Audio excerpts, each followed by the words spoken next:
Huh? Seems like we were just sent a strange book. It does have a really nice cover, though. Oh, Paimon's really curious. Let's read it and see what it's about.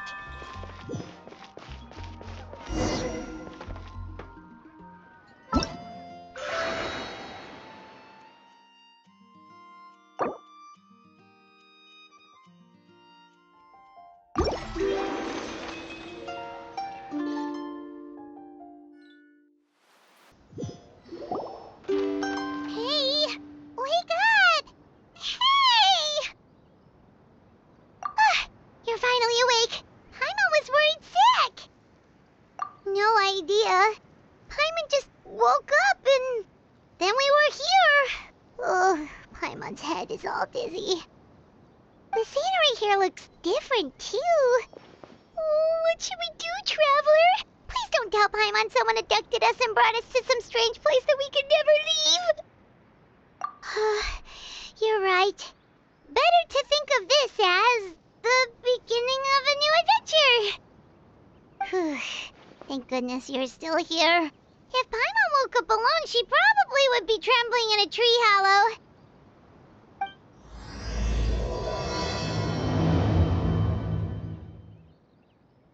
Let's follow this path for now. We might be able to meet someone and figure out what this place is all about.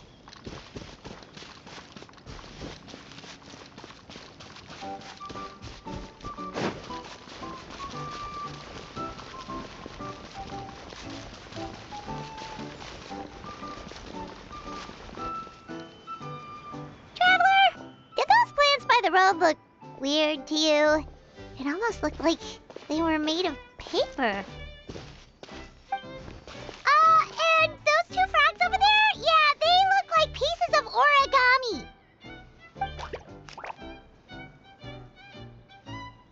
Oh, by the shade of a lotus leaf stream, don't tell me you forgot how to jump! I didn't forget, Firecracker. I'm just not sure if what I remember is correct. Next thing you know, you'll have forgotten how to sing, much less notate a score. You still remember why we call you Stream, don't you?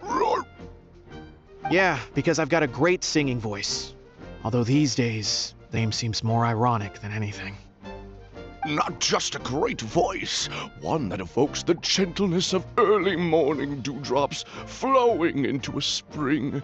So cheer up and make the jump over. If you're still unsure, just use that roll of magic thread. I won't laugh, I promise. Now, don't tell me you've forgotten how to use that as well. I haven't forgotten everything, Firecracker. Your name, for instance. It's kind of hard to forget that you're named after your fiery temper. Now do me a favor and pipe down for a second. I'll be right over.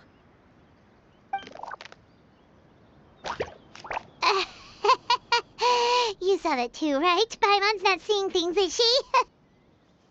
This place is getting more confusing by the second. Anyway, why don't we go after those two frogs? They didn't look evil or anything. Plus, they might be able to help us out.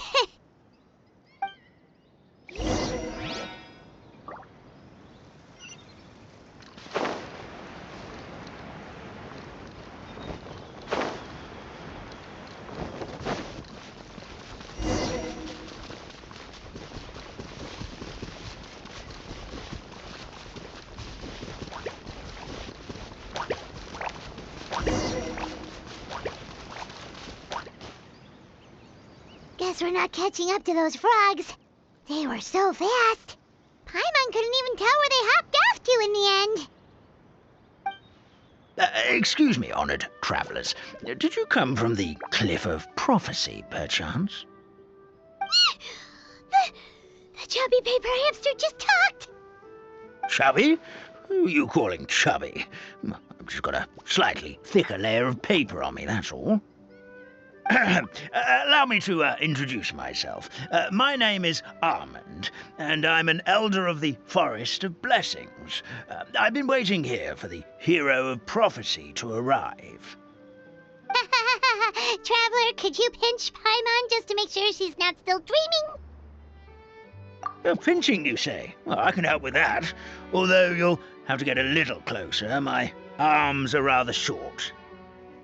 That's alright. We just need a minute to collect ourselves. Okay, let's think things through. We know for sure this isn't the world we're familiar with. The talking paper animals and all the paper trees and plants make that pretty clear. The hero from another world, supported by their companions, shall restore peace to the world. That is what the prophecy says. Dearie me, I completely forgot to introduce you to this world, didn't I?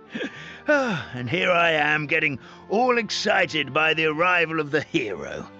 You'll have to excuse me. This old brain isn't what it once was, all shell and no nut. Oh well, perhaps my once glossy paper has faded past the point of no return. It's okay, really. You can just tell us all about this world now. Let me think. Where should I even begin? Pretty much forgotten everything that happened in the past. Right. I believe the story circulating along the pulp of this forest goes as follows.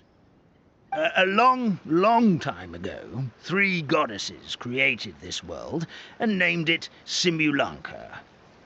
The goddess of creation, who presides over matter and magic, created the mountains and rivers and gave us life. Her powers also paved the way for Simulanka to exist in numerous worlds. After the goddess of creation came the goddess of prophecy, with dominion over the stars and the course of fate itself. She induced the sky to spin and the earth to move. Even to this day, her statue still stands tall at the highest point of constellation Metropole. The final goddess was the goddess of fate, she who reigns over all treasured tales and dearest wishes. She bestowed upon us the fierce and everlasting feelings of love and hate, and showed us the meaning of death and hope. Whoa, they all seem super impressive. Sounds like they really did a lot. Of course, all new residents of Simulanka come to the forest to thank the goddess of creation for founding this world, and travel to Constellation Metropole to witness the divinations of the goddess of prophecy's numerous oracles. After that, they make their way to the end of the world and tell the goddess of fate about their most cherished dreams. Well, at least that's how it used to be. How it used to be? Did something bad happen? Oh, yeah. That has to do with the hero you're waiting for, right?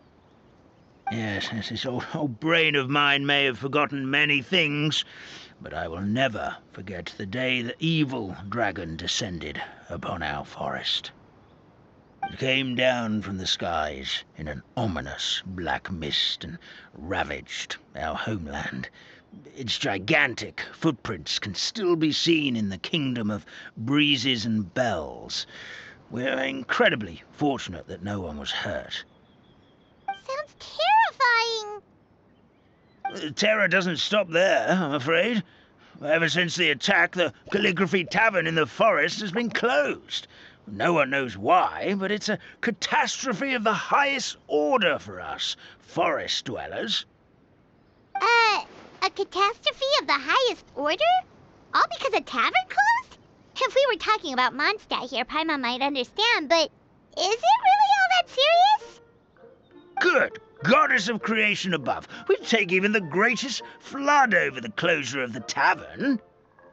Wet paper will dry out with time. Fallen trees can be restored. But the Calligraphy Tavern is the only source of the magic tonic that sustains all creatures in the forest. Magic what? Magic tonic.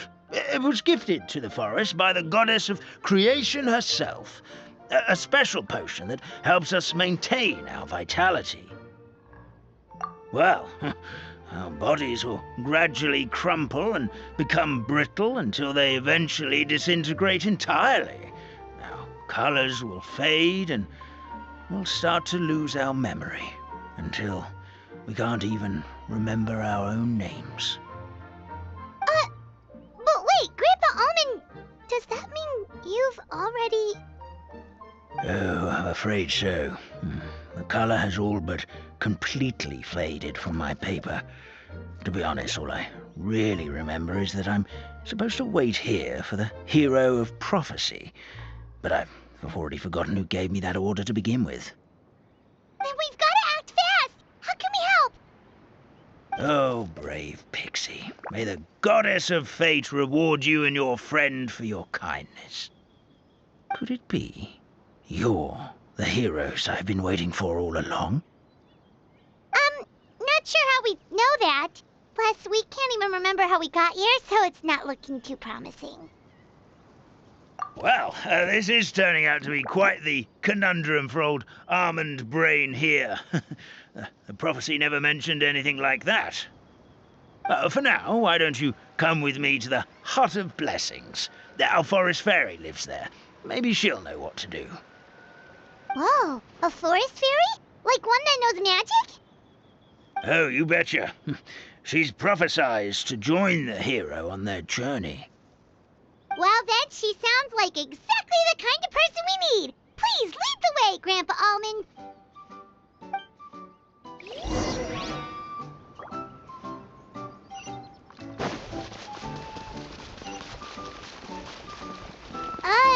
That meadow over there looks pretty strange.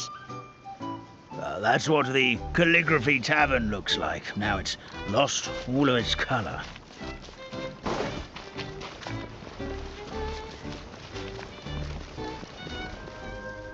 This is the place.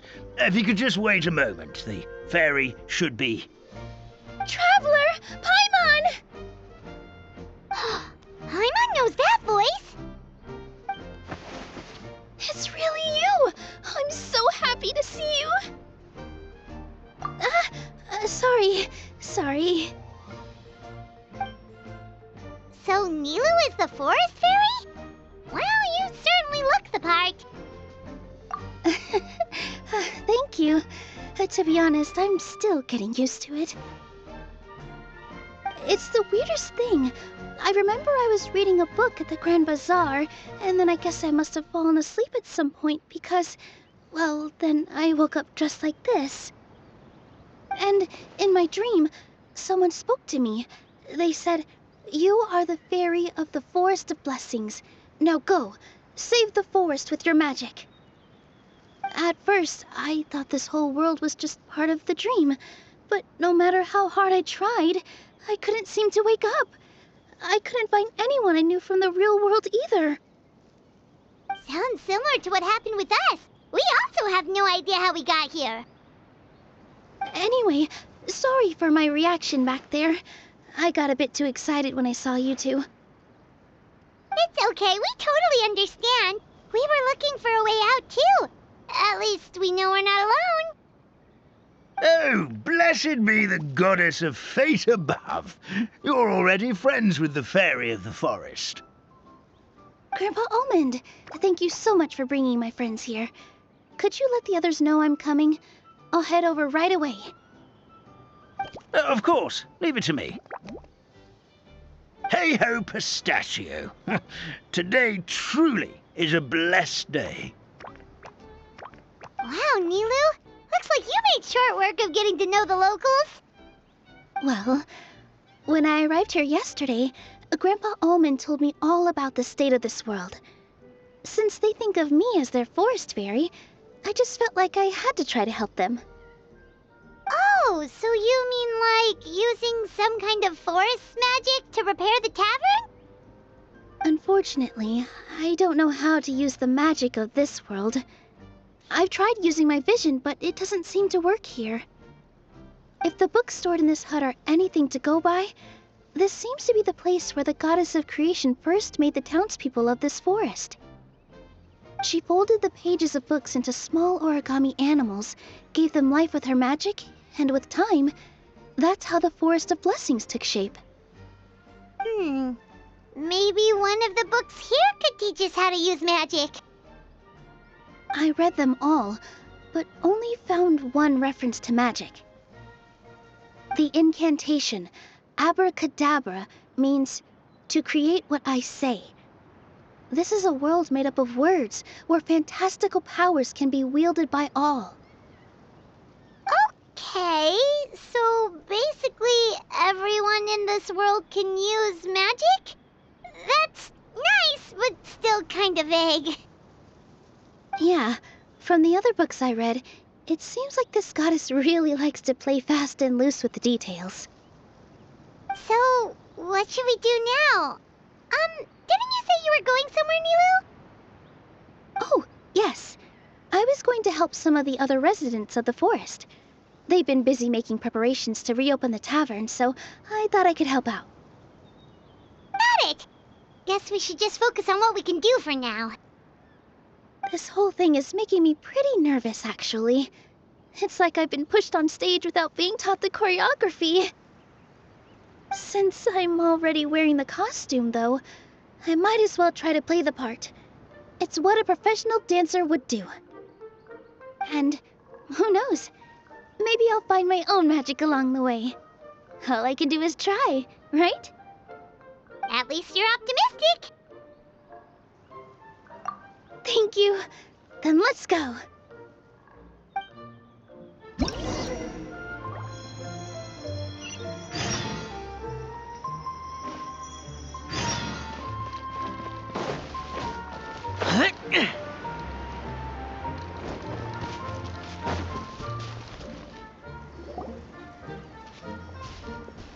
Look, the forest fairy is here, and she brought her companions.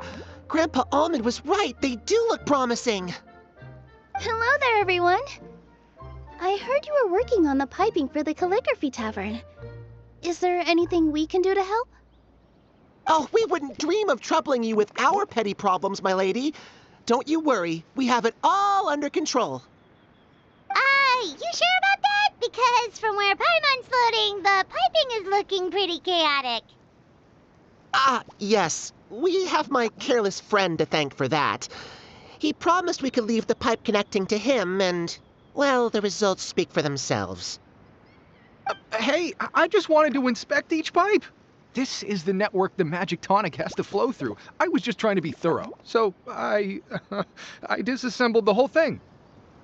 Yeah, and now you've forgotten how to put the thing back together. Have you been eating too many nuts again? 'Cause you are what you eat. Please don't fight. I know everyone wants the tavern to reopen as soon as possible so that the forest can return to normal. So, why don't you let us help out? Yeah, we're here anyway, so we might as well be helpful. We just need to reassemble these pipes, right? Well, if you're offering... Basically, the pipes need to be connected properly to allow the magic tonic to flow through. If you put the wrong pipe in the wrong place, the tonic will get stuck halfway. Attention to detail is key. Says the guy who messed up the whole thing in the first place.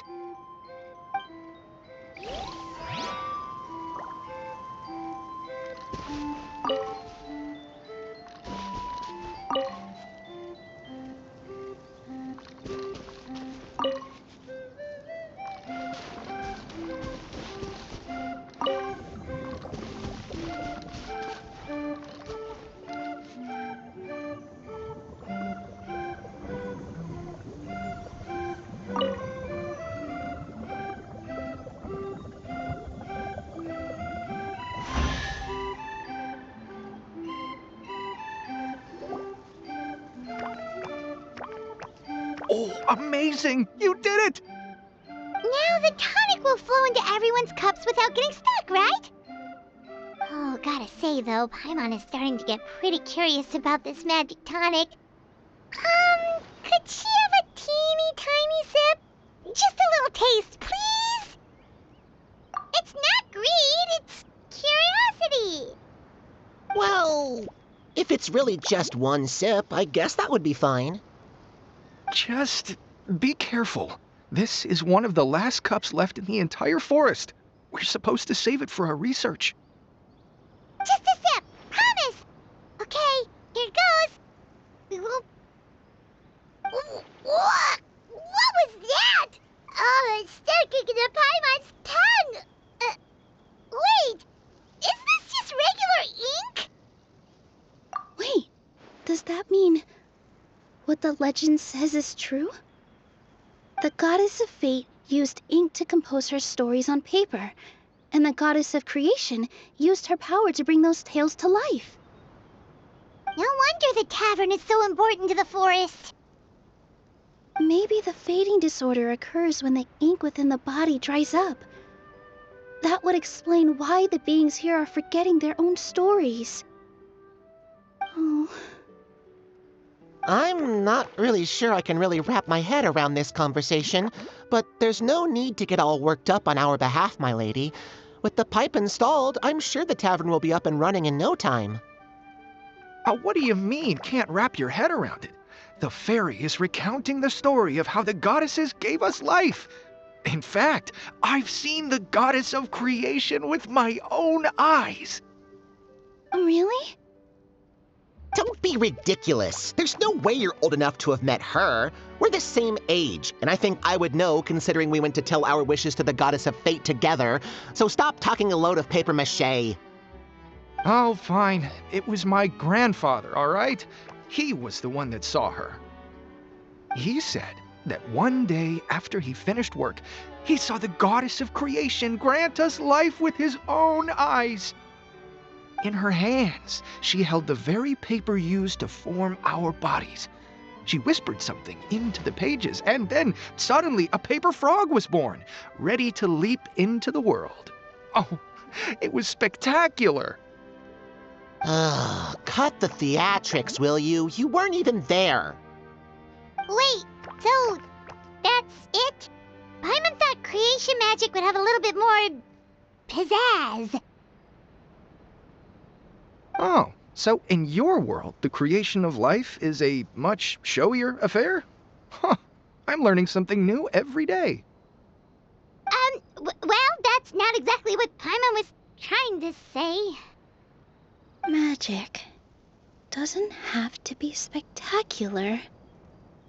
That's enough out of you. All your boasting is confusing our kind fairy. Oh, no, it's all right. I actually think I understand the magic of this world a bit better now. Thank you. The honor was all ours, milady. Traveler, Paimon, we should make our way to the next location. Why would anyone want... Forget it. It's not my concern.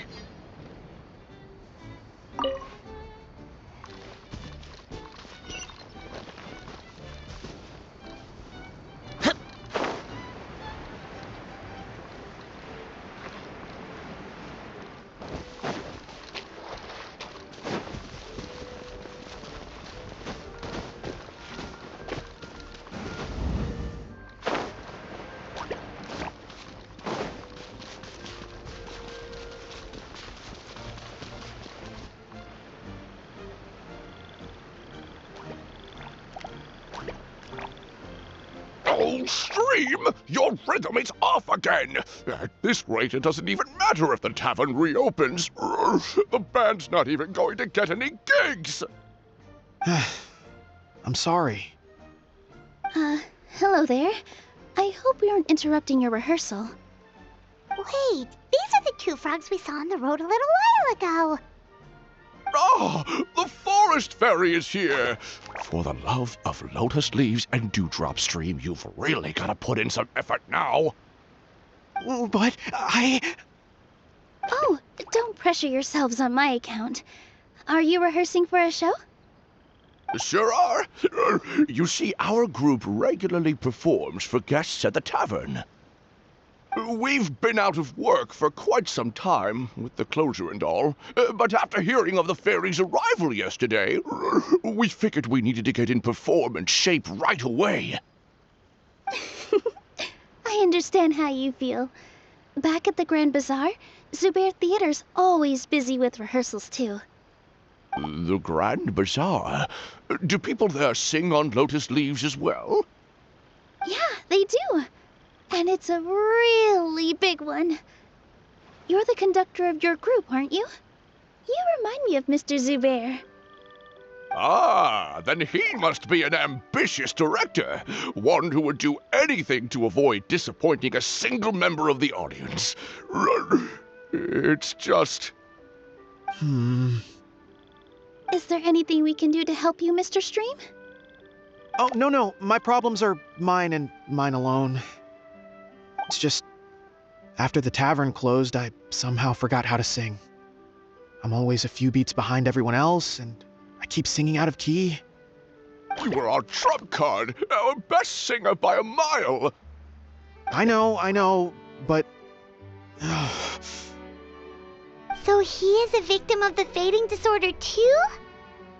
Don't be sad, Mr. Stream. Whenever I've forgotten important dance steps in the past, my friends at the Grand Bazaar always stick by my side to encourage me. They smile and patiently tell me everything's going to be okay. Then they play the melody for me over and over until the steps finally come back to me. Now it's our turn to help you. We just need to help you remember how to sing, right? The Traveler's got a great sense of rhythm. We can help keep you in time. Well, what do you say, Stream? I think it's a great idea. Just focus on the lyrics, and the fairy's friends will help you stay on beat. Are you sure? This is really asking a lot. Don't worry about it, Mr. Stream. It'll all be worth it when the tavern reopens and we finally have the chance to hear your marvelous singing voice. All right, then. Thank you so much, everyone. I'll give it my best shot.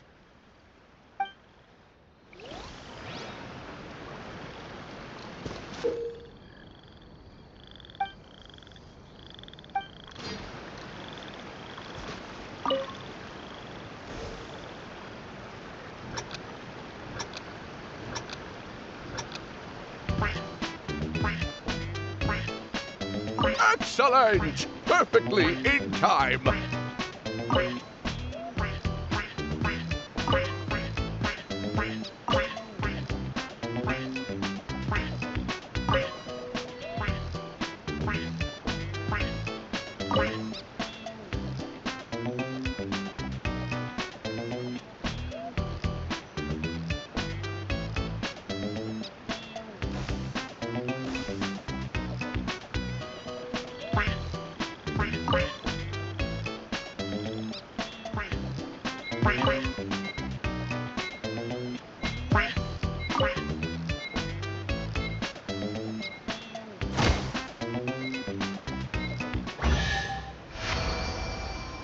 I feel like I'm getting the hang of it again. Goddesses above, this better stick when it comes to the performance. Just do it exactly like how we rehearsed. Thank you, everyone. Thanks to you, my voice is once again as clear as a flowing stream. Glad to hear that you're feeling better, Mr. Stream. It's also about time for us to go to our next destination. We'll be looking forward to your performance at the tavern. We've got one final stop. Let's go.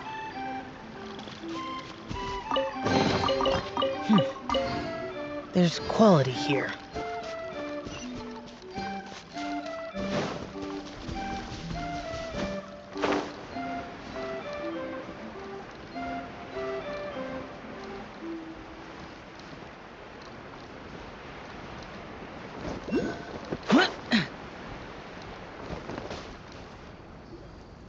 Oh, my dear Citrus, please tell me you're joking. We can't have you out of commission with the tavern about to reopen. I'm sorry, Grandpa Almond. It's the truth. I was just too excited for the reopening and must have fallen asleep in an awkward position. Grandpa Almond, we're here to help. Oh, hazelnuts on high. You could not have come at a better time. Please allow me to introduce you. This is the bartender of the Calligraphy Tavern, Miss Citrus. Miss Citrus is supposed to add all kinds of delicious fruits to the magic tonic. Her additions are what turn it into the finest brew in the land. She's indispensable to the operation of the tavern. I appreciate the kind words, Grandpa Almond, but... my neck. Are you all right? Terrible timing. Getting a kink in my neck at a time like this? Could you give my tail a little twist? That should help free up the movement in my neck. I would do it myself, but I can't reach my own, and Grandpa Almond is too old and as light as a feather. The neck and tail are connected? Of course they're connected. Just like how you can't have a rainbow without rain. Anyway, you just need to position me at the right height to pick the fruits, and then put them in the barrel over there.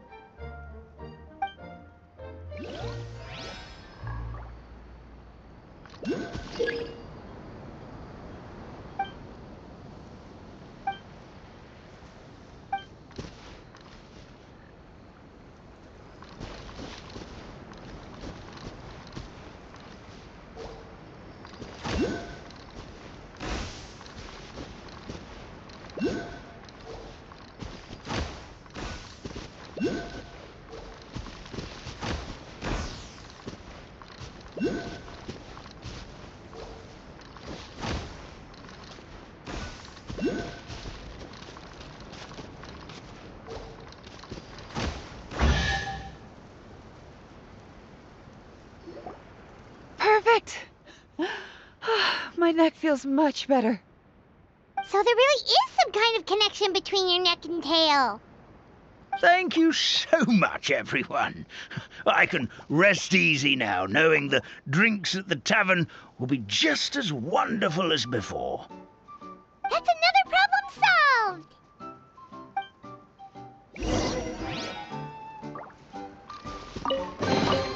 solved! Why would anyone want... Forget it.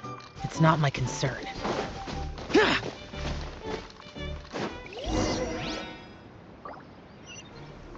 Well, since we've taken care of most of the tasks, all we need to do now is reopen the tavern. But we still don't know how to use the magic of this world. We don't even know why the tavern closed in the first place. Oh, what about the method that one hamster mentioned? You should try it, Nilu.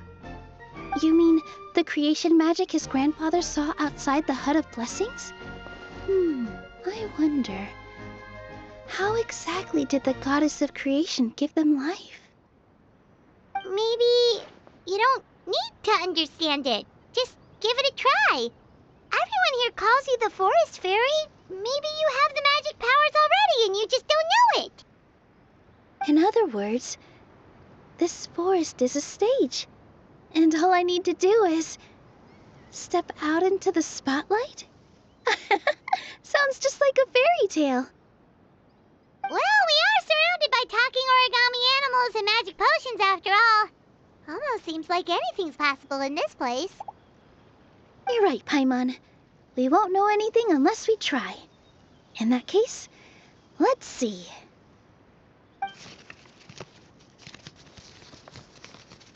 This is how you do it, right? I think I got the folds right. Whoa, your origami skills are great! I once saw one of our prop people making something similar. It looked really cool, so I took some time during my break to learn the basics. It's not a bad way to stave off sleepiness either. Well, how do you feel? Sense any, magical powers flowing through you?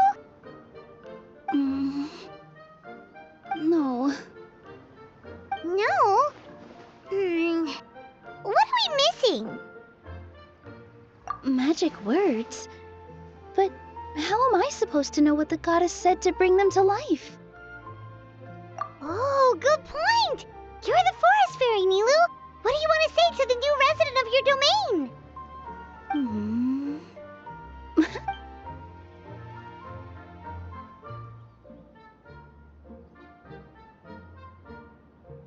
I bestow upon you the blessings of the forest and offer you a home in this land. Your name shall be Harisara. May you bloom in this world as beautifully as the flower I love. My name is Parisara. It worked! It actually worked! Well, peel my shell and call me a nut. I never imagined I'd witness such a miracle at my age. It's just like what the stories said about the goddess of creation. Shell? Miracle? Nice to meet you, Parisara. I'm Nilu, the fairy of this forest. From this day forward, this place is now your home. Hello, Fairy Nilu. I hope you'll grow up happily in this forest. Grow up. Oh, you can leave the little one with old Armand for now. Oh, this sure brings back memories. It's been such a long time since we last held a welcome ceremony. Here, Parisara. Come to Grandpa Armand. Well, now that Nilu has mastered the goddess's magic, we should be able to reopen the tavern, right? Grandpa Almond, could you send a few people to check the underground space beneath the tavern? Oh, of course. May I ask why? The moment I used magic, I sensed something strange down there. I have a feeling it's connected to why the tavern had to close down. Of course, we'll look into it right away. Make sure you listen to Grandpa Almond, Parisara. Don't go running off on your own. Parisara, listen. Running!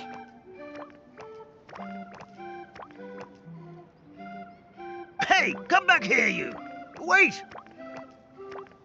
Yep, that's Nilu's creation, all right. She's got so much energy. Anyway, how did you manage it, Nilu? Well, all I did was say my wishes for her out loud. Maybe the magic is in the words themselves, just like the book said. This place is seeming more like a fairy tale by the second. I mean, we're somewhere called the Forest of Blessings, so it kind of makes sense. Well, anyway, Paimon thinks this magic suits you perfectly, Nilu. When I brought Harisara to life just now, I was able to sense the magic flowing through the forest, and the flowers and trees, and inside the creatures that live here. But for some reason, there's a hollowed-out space beneath the tavern where I couldn't sense anything at all. We're back, my lady. That was fast. You were right. There was something under the tavern that I've never seen before. It looked transparent and gave off a clinking sound when I knocked on it. Transparent and clinking. Oh, I've got it! Already? You've got to use fairy tale logic, Paimon. That's right. An empty ink bottle, to be exact. Still remember the taste of the magic tonic you took a sip of, Paimon? Yeah, it was ink. Oh, Paimon gets it now! Traveler, Paimon, will you come gather some ingredients with me? I learned what we need to make the magic tonic back in the Hut of Blessings. Sure thing! What do we need to get? A setting sun that never sets, a dragon that cannot fly, and a moon that only shines at night. Where are we supposed to find crazy things like that? What? How did you get that so fast? Logic, huh? Lucky guess, more like.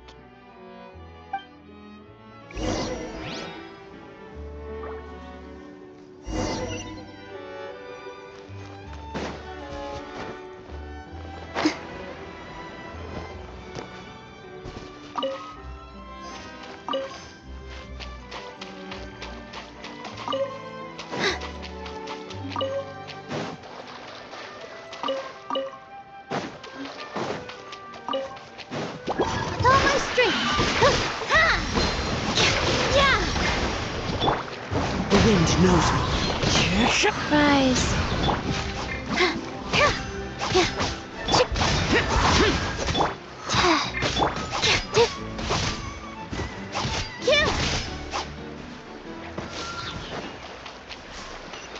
That should be everything, right?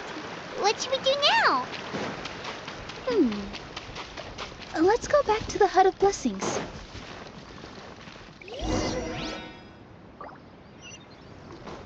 Give me just a second. I'm gonna go fetch an ink bottle from the other room. Paimon doesn't get it. All the ingredients are super tasty, but somehow the final product turns into ink. Well, anyway, Paimon's not going anywhere near this stuff this time. Not even if you bribed her. Sorry to keep you waiting. Let's see. According to the book, first you do this, then this, and then... It's done!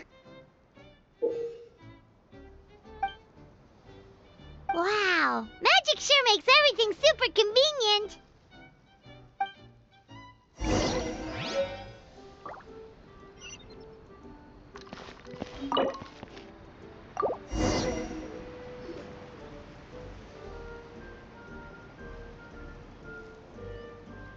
Yes, this is it. This is exactly the magic tonic we need. Grandpa Almond, could you take the concoction to the room underneath the tavern and place it next to the transparent bottle you found? I'll handle the rest. Of course. As you command, so it shall be done. I still get nervous at times like this. It's just like when you step on stage and you can tell that every single person's gaze is fixed right on you. Thanks, you two. I can't tell you how great it is to have you by my side. Almost makes me feel like I've been blessed by the goddess of fate, too. Let's go. We shouldn't keep everyone waiting.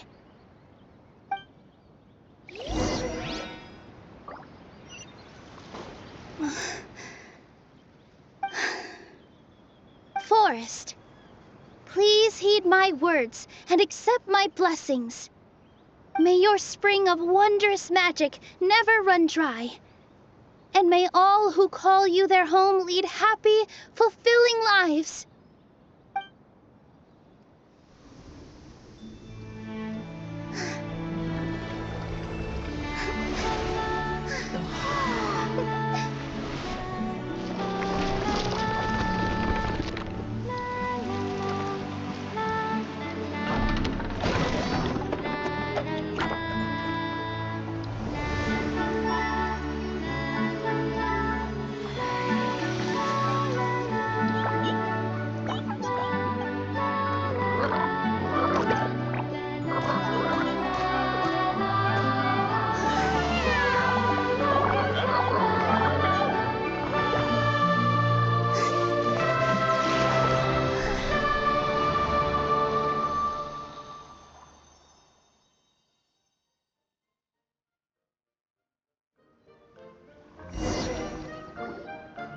Fairy Nilu is amazing!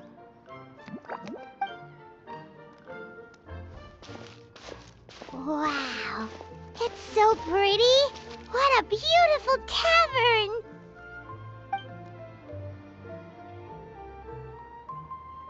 It matches the scenery of the forest perfectly.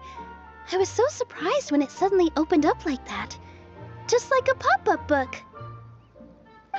I remember now. I remember everything. It was me. I was the one who went to the top of Constellation Metropole and witnessed the goddess's prophecy. The hero who shall save this world will descend upon the cliff of prophecy. The hero, supported by their companions, shall restore peace to this world. So the prophecy really did have all the answers. You just forgot the first half. That's why I was waiting near the cliff of prophecy.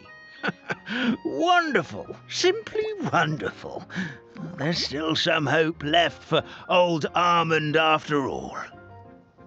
Is the Cliff of Prophecy that place with the huge mural?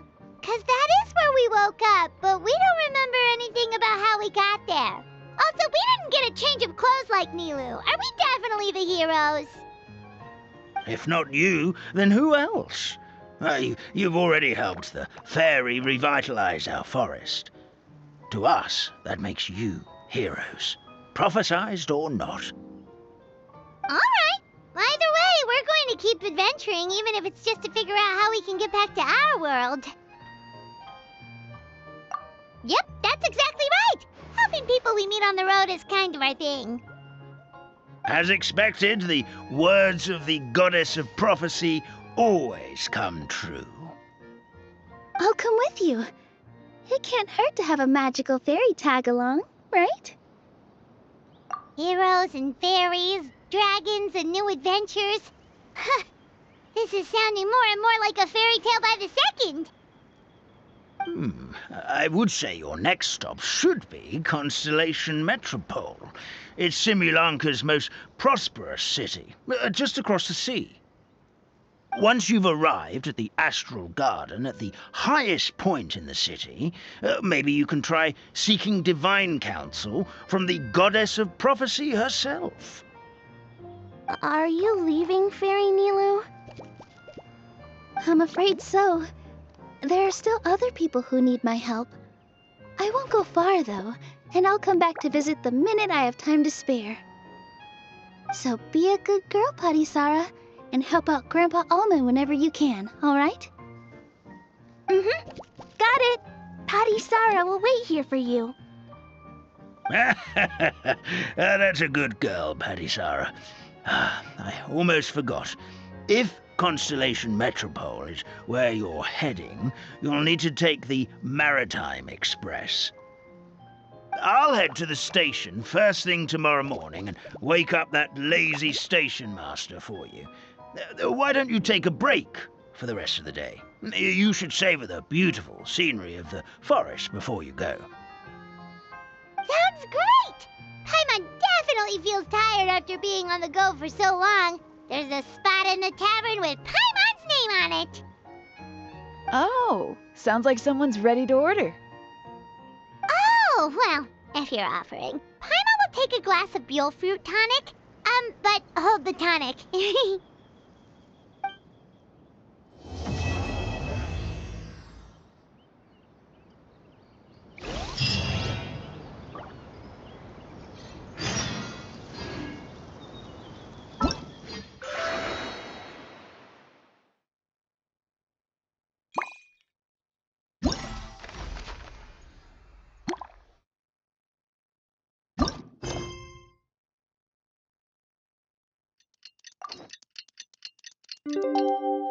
Morning. Guess everything that happened yesterday wasn't just a dream then. Well, it's time for our next fairy tale adventure. We should head to the station Grandpa Almond told us about.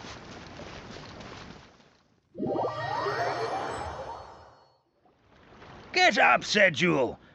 Time to get to work, you lazy bones. I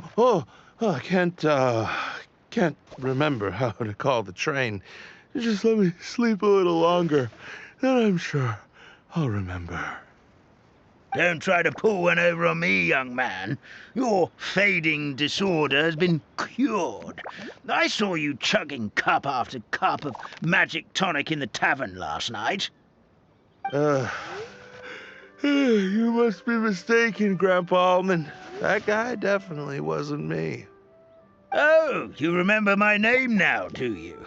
Then it seems like you're all better. You had no idea who I was when you were fading. Now, enough of your nonsense. Get up. The fairy and her friends are going to be here any second. All right, I'm up. The Maritime Express should be here soon. That's more like it. Lie there any longer and you'll start gathering dust. Is everything okay? The hero, his pixie companion, and the forest fairy. Oh, I didn't know you were already here. Merciful macadamias. I'm sorry you had to see that. Oh, it's all right. Paimon knows the feeling. Who doesn't want to sleep in first thing in the morning? Does the Maritime Express run out of Constellation Metropole? Yes, each train needs a conductor to operate, and the conductors are always from the capital. The more difficult maneuvers are a little too complicated when you're made of paper. Oh, so you mean the people of Constellation Metropole aren't origami animals like you? Well, the city welcomes visitors from all over the world, so you're bound to run into some forest dwellers there. But yes, generally speaking, the residents of Constellation Metropole look quite different from us. Ah, you'll see for yourself soon enough. Here comes the train.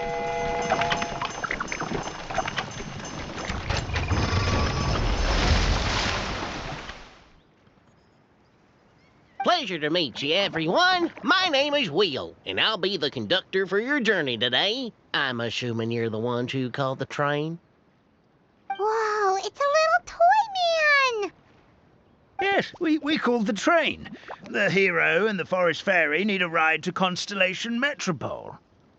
The hero and the forest fairy, the ones from the prophecy. Oh, why didn't you say so earlier? We could have prepared a far more luxurious train. I'll just go back and get a better one. That's okay, Mr. Wheel. We're trying to get to the city as fast as possible. We just need you to get us across the sea. In your capable hands, I'm sure we'll get there in no time. Of course, my lady.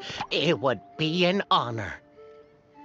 Well then, all aboard, sit anywhere you like. We'll get a stunning view of Simulanka no matter where you're seated.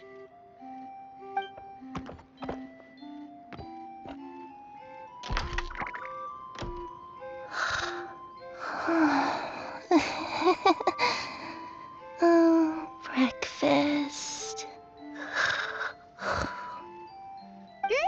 Did one of you just say something? Wasn't me either. Breakfast.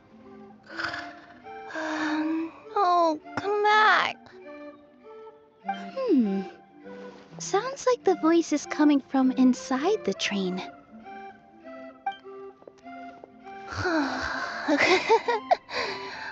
Fish. Chicken drumsticks. Oh, gotcha.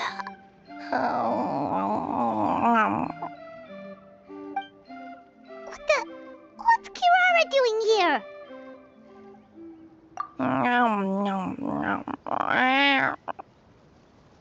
Is she a friend of yours? Oh, let Paimon introduce you. This is Kirara. She's... Oh, wait, actually, maybe we should wake her up first. So noisy.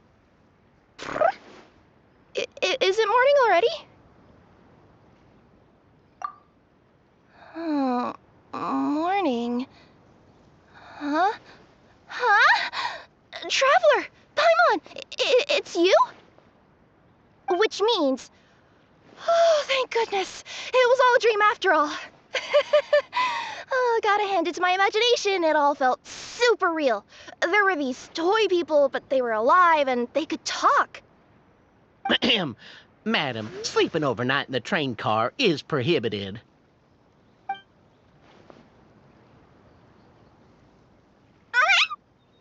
It wasn't just a dream? It's all right, Kirara. Apparently we're in a world called Simulanka. We got here yesterday, too. Simulanka? So, that's what it's called. I spent all day yesterday wandering around this one city. The toy people called it Constellation Metropole. I was trying to find a way to get back home. I was seriously starting to think I'd gotten on the bad side of some great yokai and gotten swallowed whole. Ah, I take it you're Inazuman then, Miss Kirara? She sure is. But, Kirara here is kinda special. Let Paimon introduce you for real this time. Kirara is a Nekomata from Inazuma. She works as a courier for Komanie Express. Nice to meet you. I'm Nilu, a member of Zubair Theater. You can usually find us performing in Sumeru City's Grand Bazaar. Right now, though, I suppose I should introduce myself as the Fairy of the Forest of Blessings. Oh, you're Nilu! I've heard a lot about you from my deliveries in Sumeru. I even saw one of your performances back in the day. You're an amazing dancer. But, did you say you were a forest fairy? Oh, yeah, that's her new identity here in Simulanka. Oh, speaking of new identities, looks like you got a new outfit yourself, Kirara! Yeah, I know. It confused the heck out of me yesterday. I just woke up in a set of brand new clothes I'd never seen before. That must mean you have a big part to play here, too!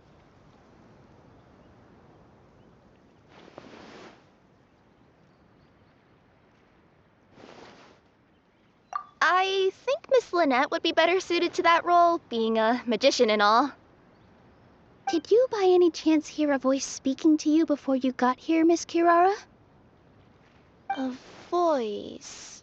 Oh, yeah, I did hear something, but I was so freaked out my tails got all tangled, so I, didn't catch much of what was said. Sorry for the interruption.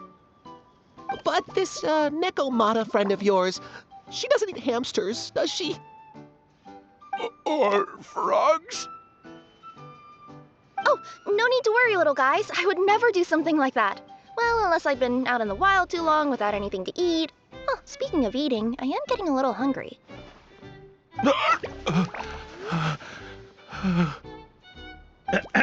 Where are your manners, everyone? This young lady is a trusted friend of our esteemed hero.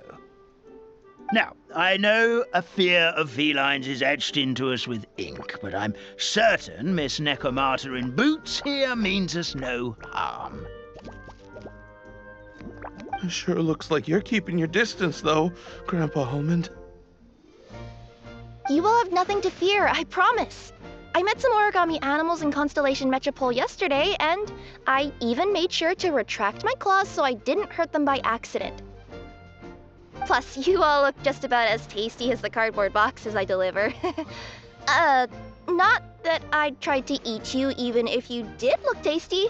Promise. Please excuse us, Mom.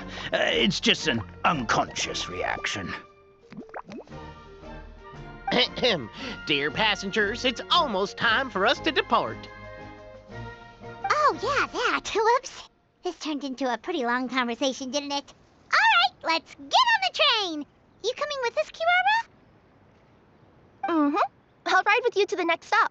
There's a place near the Metropole that caught my eye yesterday, so I want to go explore it today.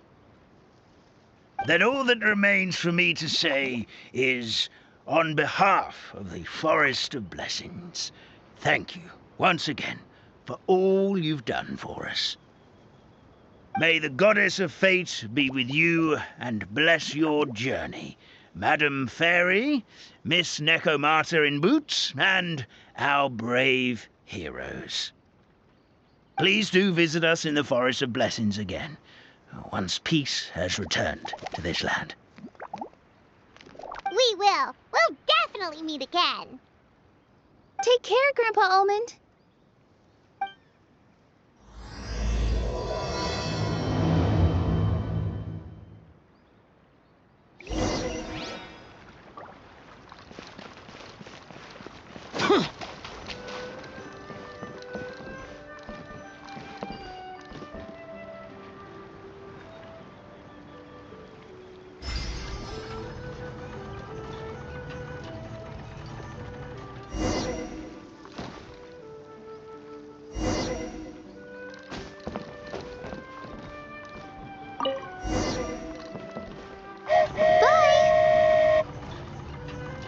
Have a safe trip!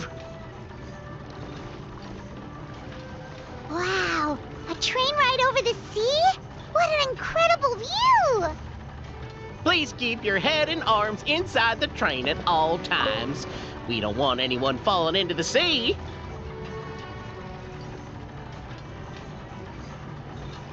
There's a train coming the other way, too! Hey! And now that the fading disorder is cured, I'm sure the forest will be a lively place again in no time. I gotta go explore that forest at some point. It looked so pretty from the train. I just hope they, won't be too scared of me. We'll be arriving at our destination shortly. Please prepare to disembark.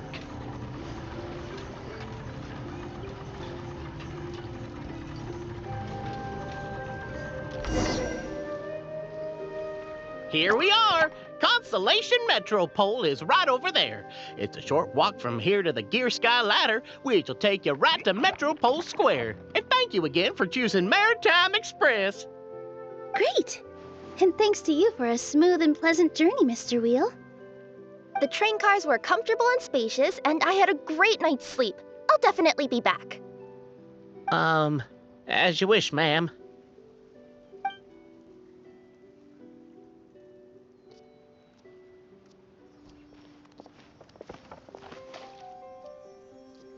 Where should we go next?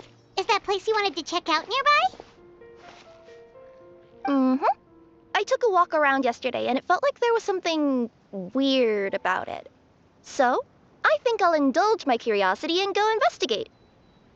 Want us to come with you? It's okay. You guys go ahead and visit the Metropole for now. Hopefully, that's where you'll be able to find out some more about this world. I pretty much explored the whole place from the rooftops yesterday, but for some reason, this is the place that caught my attention. You know what I mean, right? Like, when you get a stone stuck in your claw or something, it keeps nagging at you to dig it out, but you can't focus on anything else until you do. Don't worry, if you run into any trouble, I'll be there faster than you can say gold-level courier of the Comania Express. Okay, fair enough. We'll head to the Metropole then. Guess this is where we say bye for now. Mm-hmm. Don't worry about me. Let's not forget, I'm a yokai.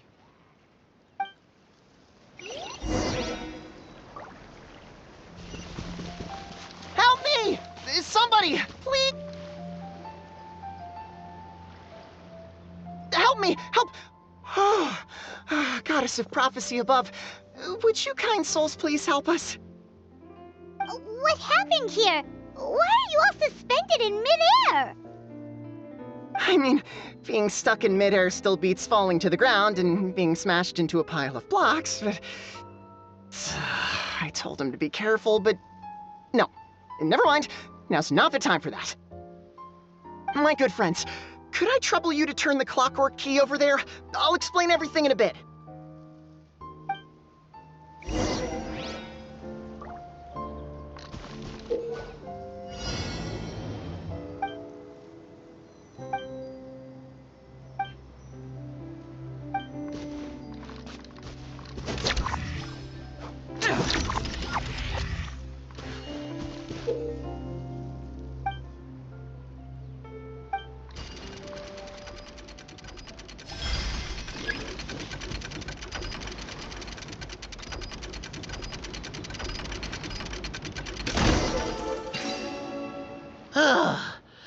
Thank you.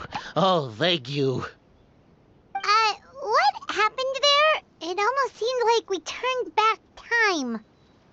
I take it this is your first time witnessing the power of the Goddess of Prophecy, then? If so, I can see why you might think that. Basically, this is a gift bestowed upon Constellation Metropole by the Goddess of Prophecy, who rules over the natural course of all things.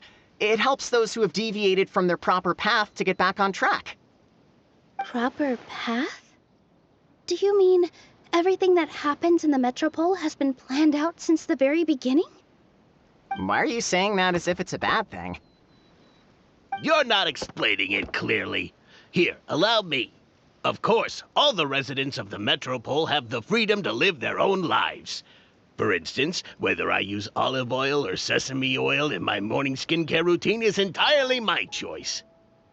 But whenever something disastrous is about to happen, like when I almost got turned into a pile of rubble just now, the goddess's magic will activate in the world around us.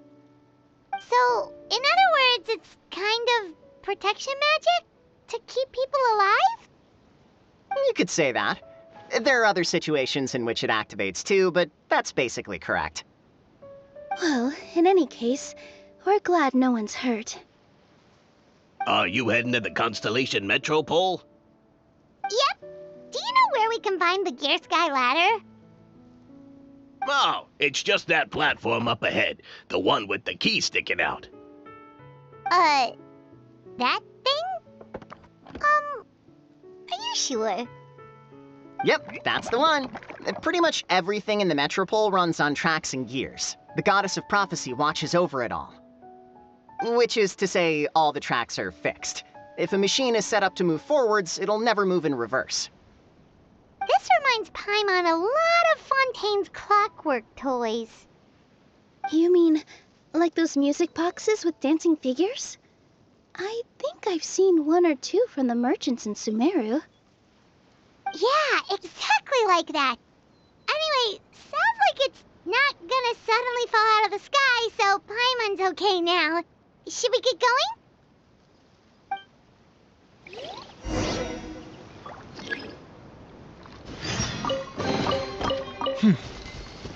There's quality here.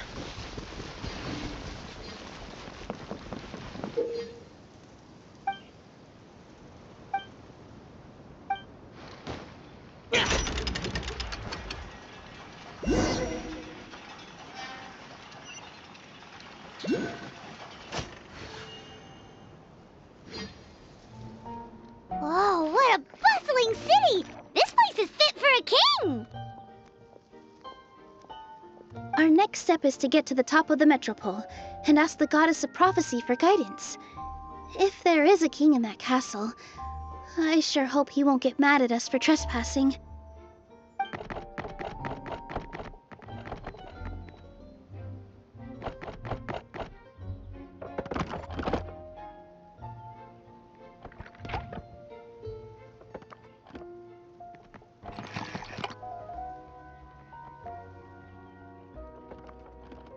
Make way for the king!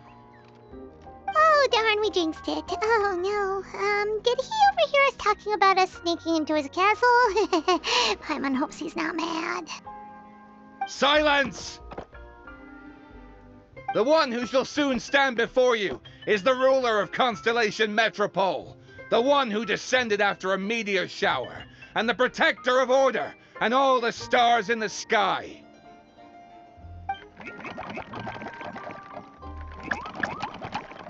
That's a long list of titles.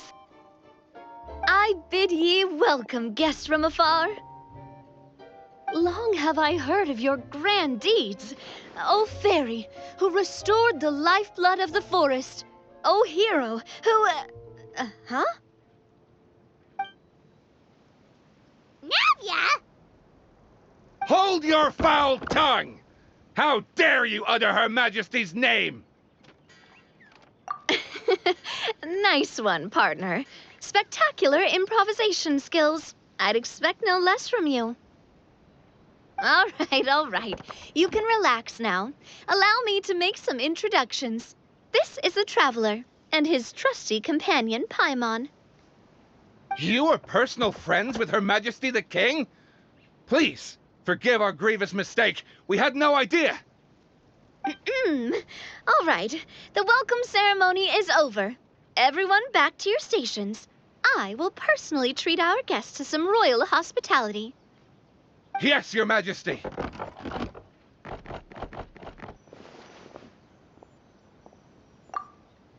Oh, come on. I've already sent them off. So, anyway, how did you guys get here? We were gonna ask you the same thing! Also, how are you already king of this nation? And where did you get a crown? Oh, wait, don't say it! You just woke up like this, right? Sounds like you've answered your own question. But before I woke up, I heard a voice say to me, "You are the king of Constellation Metropole. Now go forth and save your city." A similar thing happened to me. Oh, yeah, sorry. You must be the fairy of the Forest of Blessings, right? This is Nilu, a friend that we made during our time in Sumeru. Nice to meet you, Miss Nilu. I'm Navia, the president of Spina di Rosula. If you ever get the chance to go to Fontaine, make sure you come and visit me. I'm based in Poisson. Seems like you're taking this all in stride. Aren't you nervous about getting stuck here and never being able to get back home? Why would I be worried about that? We've faced much bigger problems than this before, and we always pull through. This should be a piece of cake. Besides, life's always full of surprises. You gotta learn to just enjoy it. That sounds like a great outlook on life. You have a very optimistic spirit. Thanks, I'll take that. Honestly, though, it also puts me at ease to find out that you guys are the fairy and heroes that I've been hearing about in this prophecy. We're kind of veterans at dealing with prophecies by now, aren't we? About that, has anything bad happened in the Metropole? We heard about an evil dragon. Did it make a mess here too? It sure did. Apparently, for whatever reason, he went for the stars above the city recently. Literally just flew up and started snatching them out of the sky. Luckily, the guards responded quickly and stopped the dragon from taking them back to his lair. Unfortunately, though, he dropped them before he flew off. Now they're scattered all around the Metropole. I've been out trying to retrieve them, but I only managed to get one of them before you showed up. Oh, I didn't ask yet. What brings you to the Metropole anyway? Oh, Paimon can explain.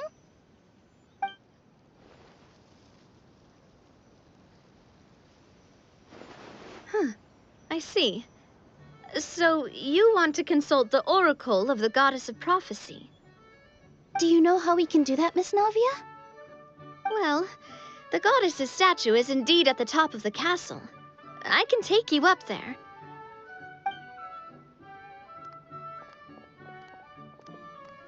However, I've heard from the citizens here that the goddess hasn't given out any new revelations in a very long time. Really? But Grandpa Almond told us that he received his prophecy from the goddess.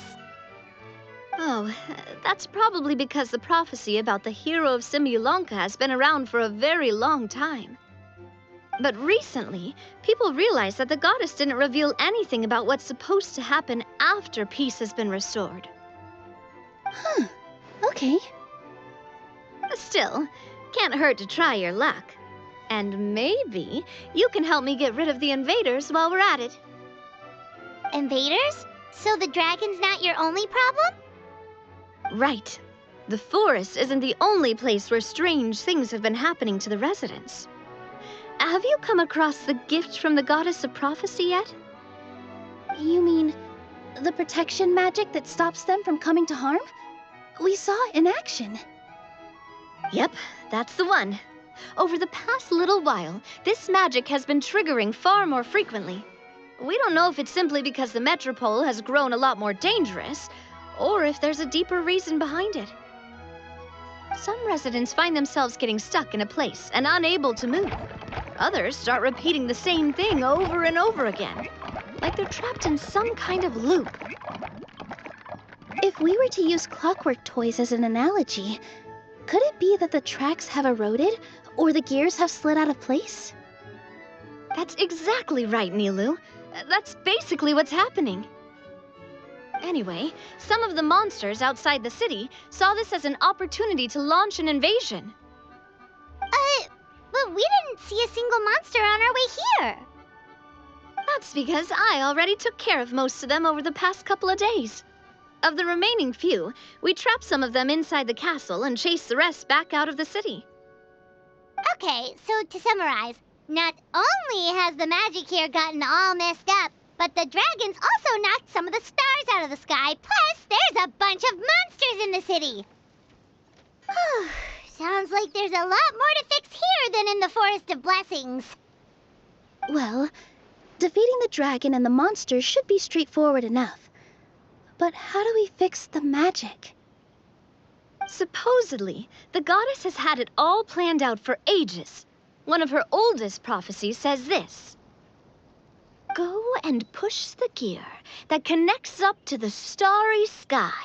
When that time comes, I shall dance and return the tracks beneath my people's feet back to the stars in the sky. Huh? But weren't the tracks the gift that she gave to her people in the first place? Does that mean she plans to take the gift back? That's what the prophecy seems to be saying, yes. So, as a result, some people are against turning the gear, despite what the prophecy says, since they fear a future where they no longer enjoy the goddess's protection. But letting this drag on isn't the answer either, is it? No, and I think they know that. But they're just too afraid to take that final, terrifying step. They're still hoping there might be an alternative solution. Now, we could ignore their objections and go turn the gear ourselves, but... Exactly. You know me well, and that's why you're my partner. I want to get as many people on my side as possible. At the end of the day, this is their city, and they should have the right to decide its future. Ooh, spoken like a true wise king, Navia. I am the boss of Spina di Rosula, after all. This may be my first time as a king, but there are a few similarities between the two roles. Traveler, Paimon, Miss Nilou, would you be willing to lend me your support? With your help, I'm confident we'll be able to find the most frictionless way to resolve the problems plaguing this city. Thanks, partner. Seriously, like we'd ever say no. We're your friends! No need to ask us so formally in the future. I'm happy to help too. This is a beautiful city, and just like the Forest of Blessings, I would love to see it return to normal as soon as possible. Great.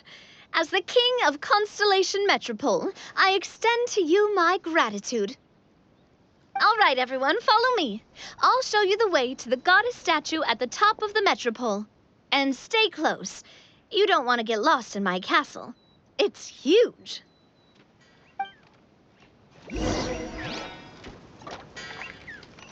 Huh? What's this? Wait. This looks like the star I found earlier. I told the guards to place it near the goddess statue. Maybe they ran into some trouble up there. Guess we'd better hurry.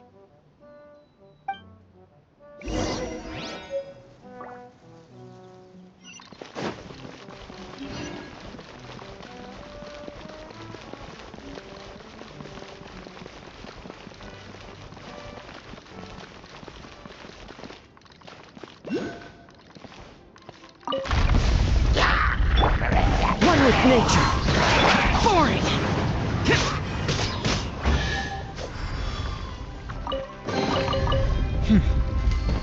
There's quality here.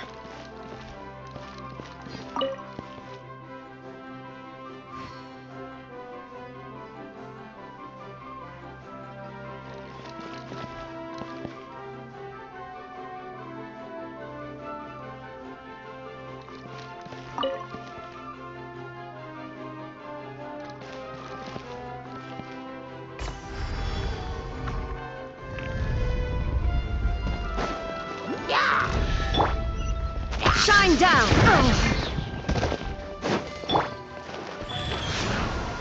Fast into the wind. Sacred name, fortune preserve. There is no escape!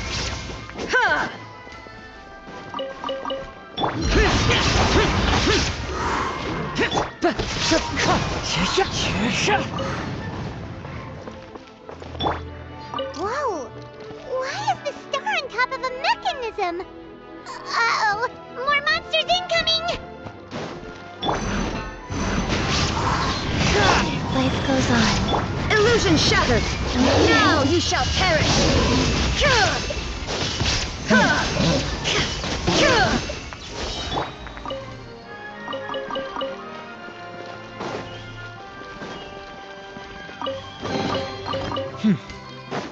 There's quality here. One with nature.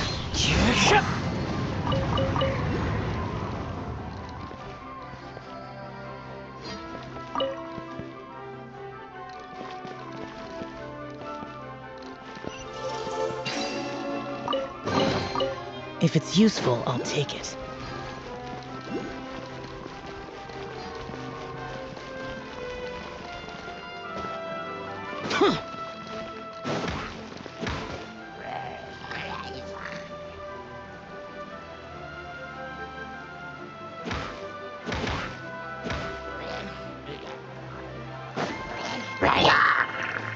Into the wind. Boring. There is no escape. The wind knows me.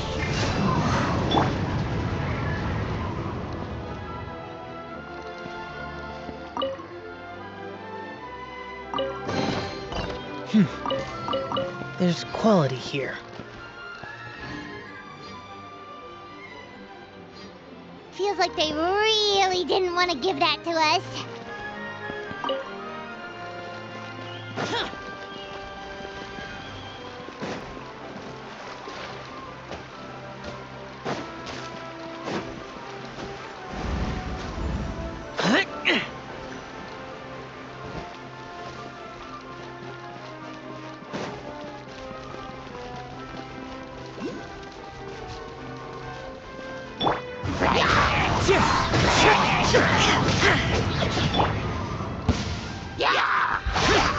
Boring.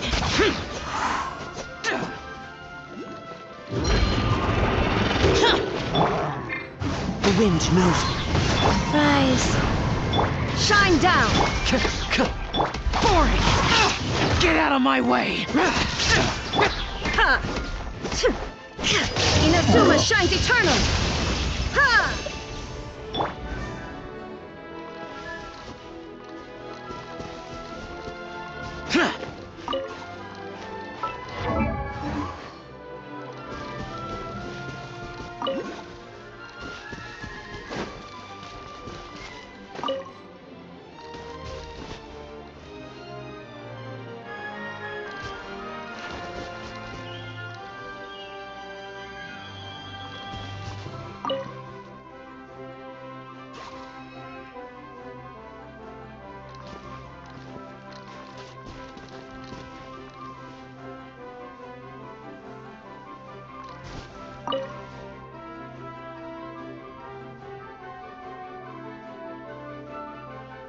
Another one in the bag! That sure was rough. If it's useful, I'll take it.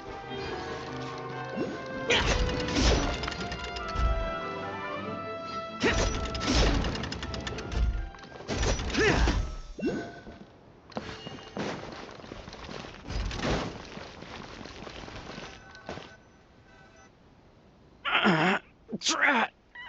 I can't move! What happened? Your Majesty! This conservative radical, he attacked us! He threw the star from the Astral Garden and even stole the magic thread linking the Oracle Pillars! But just as we were about to arrest him, the goddess's magic activated, and now we can't move! No! Nobody touched the celestial gear! What's an oracle pillar? You need to use it to pray to the goddess. I'll explain later. First, let's help these guys.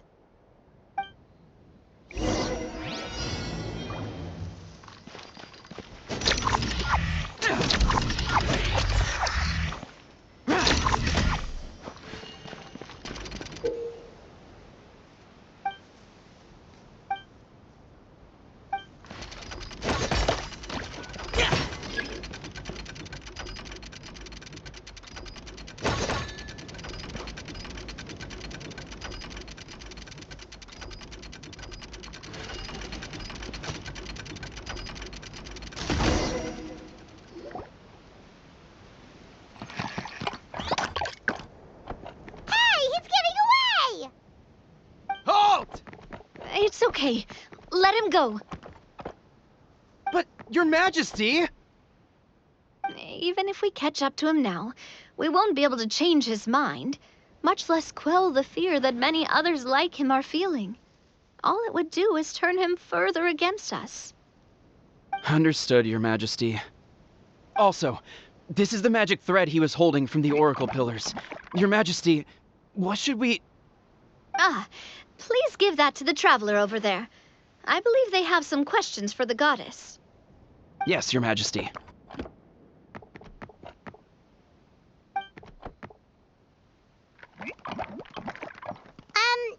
So, what do we do with this exactly?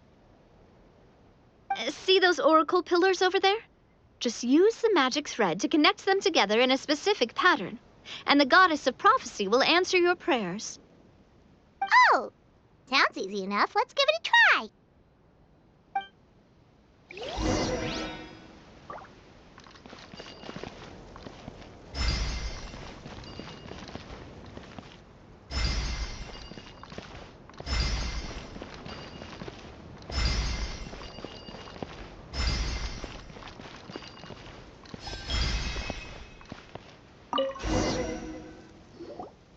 It worked!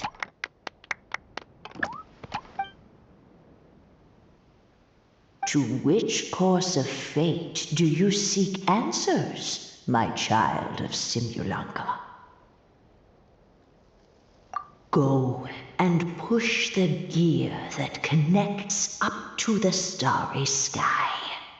When that time comes, I shall dance and return the tracks beneath my people's feet back to the stars in the sky. So, Miss Navia was right. The goddess of prophecy didn't tell us anything about the future. Fair enough. Guess we'll just have to play it by ear. Then first, we have to restore the sky back to its original state by putting the stars back in their positions. Let me do a quick count. All right. Adding in the ones we picked up on the way here, I think that's all of them. Let's go hang these stars back up in the sky. In the sky? How do we get up there? Oh, I got us covered. We will, of course, be taking the Aerial Express. Is that a flying train? Hey, you already took a train that runs on water. Is a flying train really that much weirder? Well, at least the Maritime Express still runs on a track. Oh, come on, don't worry about it. This train has been blessed by the goddess of prophecy. Its whole purpose is to protect the Metropole skies. It took me a lot of effort to find it, you know. I don't think anyone's used it in, like, 100 years. 100 years? Are you sure it's safe? Let's not forget that the goddess of prophecy's magic has been going haywire recently. Well, it's not like we have any other options. Unless you want to do the honors, Paimon. Fancy flying up there on your own? No, thank you. It's way too high up. Oh, wait, Nilu. You've got a feel for how magic works here. Can you do your thing and sense if this train is the real deal? I can try. Yes, I can sense traces of magic, but it's different from the kind I felt in the forest, so I don't know. Okay, fine. Guess there's only one way to find out. That's the spirit. I'll come with you. Miss Nilu, will you be joining us? I think I'll stay behind. That way, if something does go wrong, you'll have someone on the ground to get you some help. That makes sense. If the train does break down, you can make us a giant origami crane to come bail us out. Or if a crane's too difficult, a finch could work.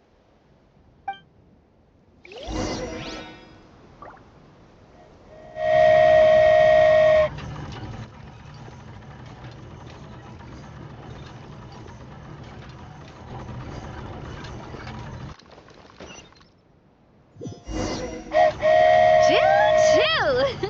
Aerial Express moving out. Whoa, it really is flying! What an amazing feeling. I've never been on a flying train before. Neither have we.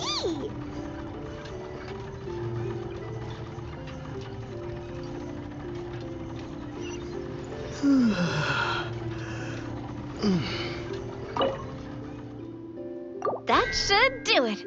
On to the next location.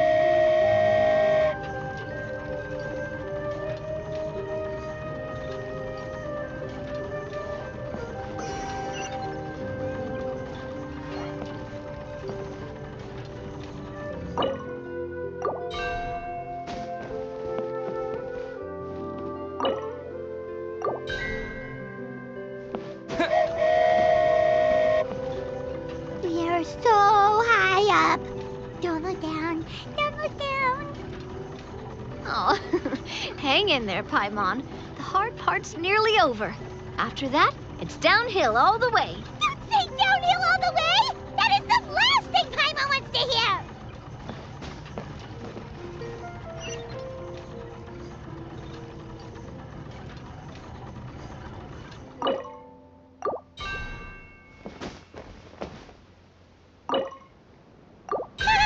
We're finally done! Okay, let's get back down while this train is still working!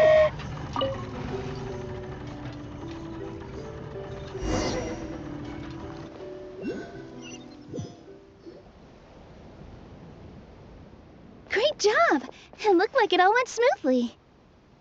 Yeah, and it was an absolute blast, too. You gotta ride with us next time, Miss Nilu. Huh? I'm okay. Thanks for... Halt! What do you think you're doing? Get out of my way!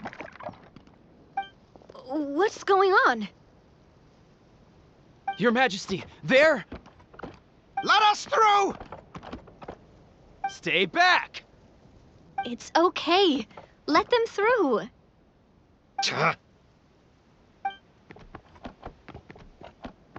Your Majesty, could we please ask you not to turn the gear that connects up to the sky? And why is that?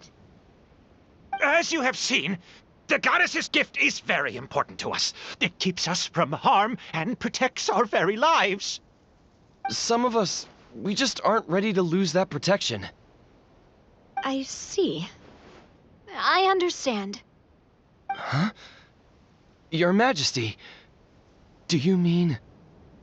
I won't turn that gear. Not until you're ready. What? I've said before that the Metropole belongs to the people, and they should have the right to decide its future. But let me ask you this. How do you plan to solve the issues we are currently facing? Well, we'll start by rescuing the people that have gotten stuck. And then we'll find a way to figure out the true cause of this crisis. And have you made any headway on that? The true cause, I mean. Unfortunately not. Hey, you little... I'm sorry, my friend, but it's the truth. You have friends and family that have been affected, don't you? That have gotten stuck? Duh. I understand your concerns. But if we let this drag on for much longer, the situation may well get worse. More and more people will be frozen by the goddess's magic. Yes, but if we turn that gear now, all the tracks in this city will disappear. I know this is a hard decision to make. But have you ever thought about why the goddess might have made things this way in the first place? Huh? Why do you think she might decide to take back her gift and stop revealing further prophecies about the future? Are you saying she has abandoned us? No. Quite the opposite, in fact. What do you mean? The goddess dearly loves this world and all the people of Simulanka. And because she loves you so much, she wants you to be able to choose your own path. Every parent hopes their child will have a happy and carefree life. But if they're overprotective, then all they'll manage to do is keep their child trapped. If a mother bird lets her baby ride on her wings for too long, her child will never learn how to fly. Perhaps the goddess of prophecy has always known that one day she'll have to let go. Children can only become independent if they're allowed to form their own opinions, make their own decisions, and deal with the consequences on their own. Only then will they be able to continue their journey alone, even after their parents are gone.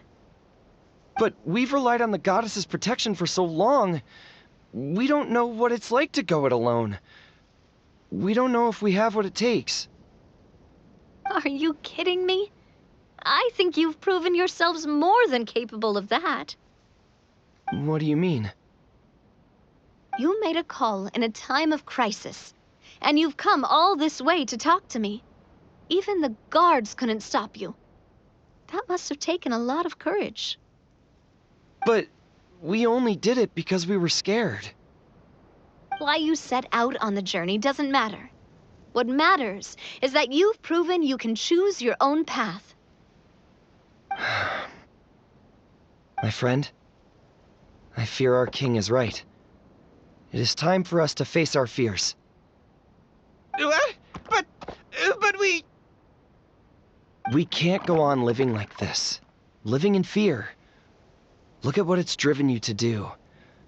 You threw away a star personally created by the goddess of prophecy herself.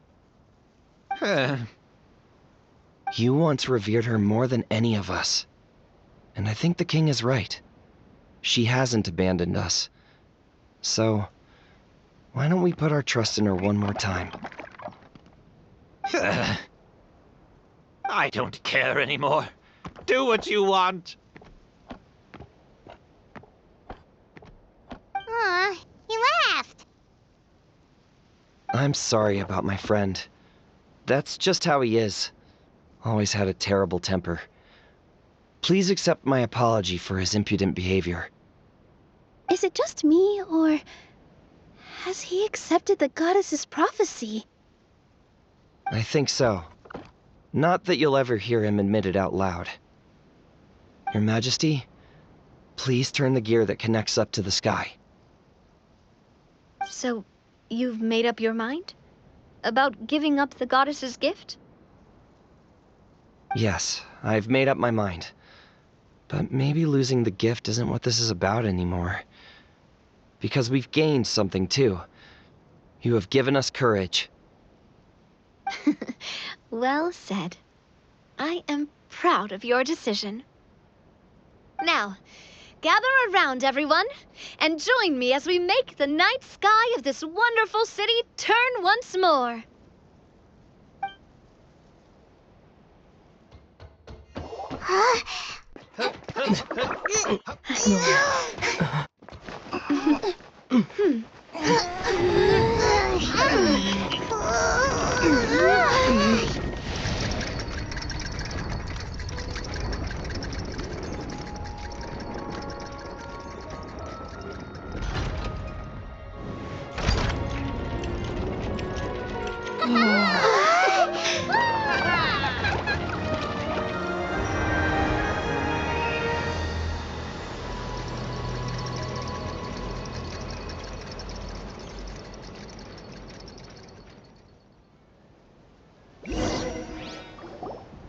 So the stars hanging in the sky, they're music notes!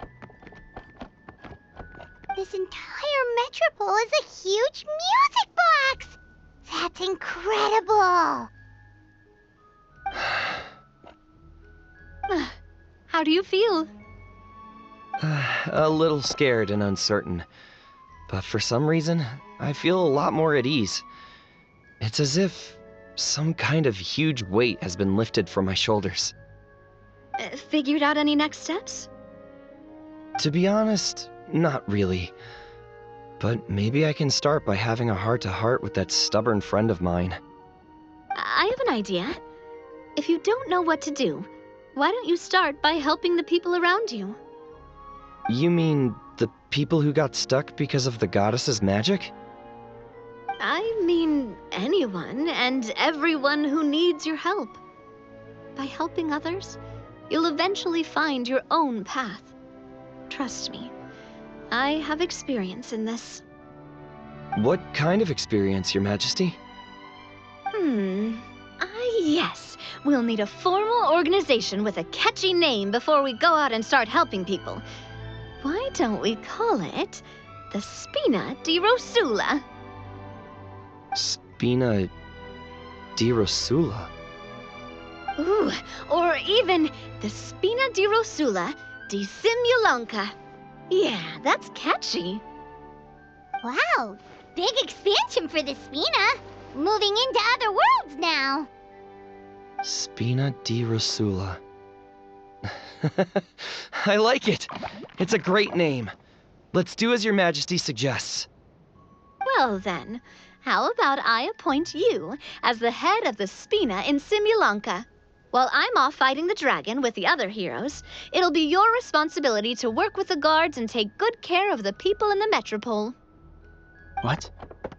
You're planning on fighting the dragon? But no, Your Majesty, you must reconsider! He's right. Your Majesty, you can't. How are you two on the same side all of a sudden? Perhaps Your Majesty is unaware of this. The great dragon suddenly broke out from the Titanium mines one day and tore the end of the world to pieces. After that, it spat out a strange fog that surrounded a whole island. No one knows what lies beyond the fog, and no one knows what has become of that poor island. Before Your Majesty arrived, we dispatched many soldiers to fight the dragon, but none came back alive. Yikes. Sounds worse than we thought. Isn't that all the more reason for us to go? There could still be guards trapped there, waiting for someone to rescue them.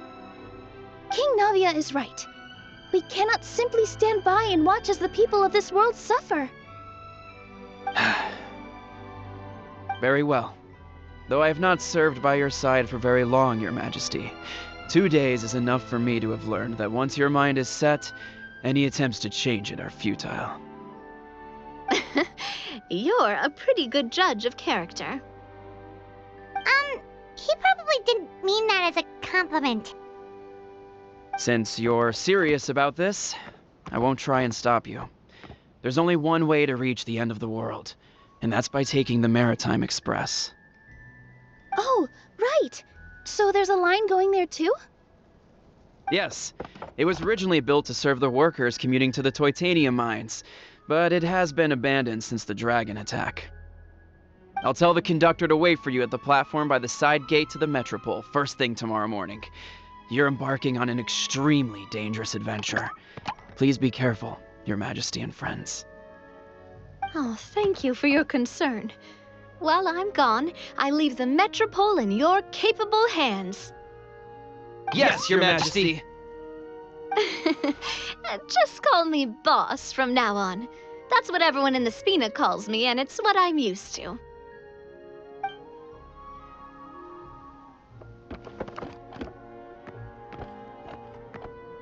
So, the plan for tomorrow is journey across the ocean, make it to the end of the world, and defeat the dragon.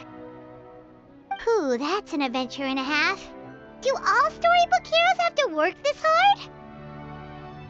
At least we'll get to see some amazing scenery along the way, right? Besides, we'll have each other. It'll be a shared experience that we'll never forget. Plus, we're pretty well equipped for a classic heroes versus dragons story. We got Miss Nilu as our magic caster, and I guess I'm the melee warrior who leads the charge? Paimon can definitely see that. Anyway, those are tomorrow's problems. Right now, all Paimon wants is to eat a proper meal, because worst case scenario, if Paimon ends up getting eaten by a dragon, she wants to do it on a full stomach. And something about the end of the world doesn't sound like a great place for food options. Well, the origami animals in the forest only drink magic tonic. What do the toy people here in Constellation Metropole eat? Vegetable oil and sawdust, I think. No!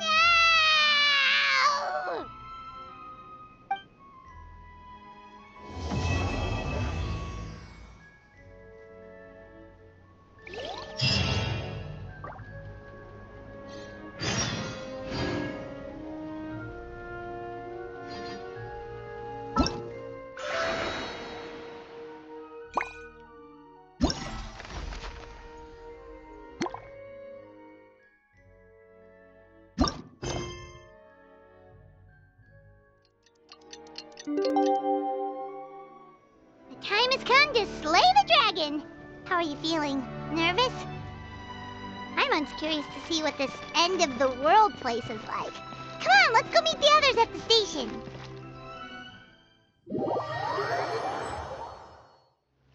Carriage inspection, check.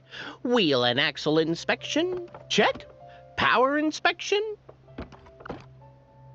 Good morning, Mr. Wheel. Oh, good morning, heroes of Simulanka. Hey, our old friend Wheel is the driver again. That already puts Paimon at ease. Are you certain you don't want us to accompany you, Your Majesty? I am. You can leave the dragon slaying to us. My partner's a pro. He does it all the time. What remarkable friends Her Majesty has. With such great heroes by your side, I'm sure you'll best the dragon with ease. We won't keep you any longer. All right, then. Look after the city for me while I'm gone. Yes, Your Majesty.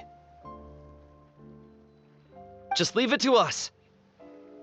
I think we're all set. Time to depart. Next stop, the end of the world!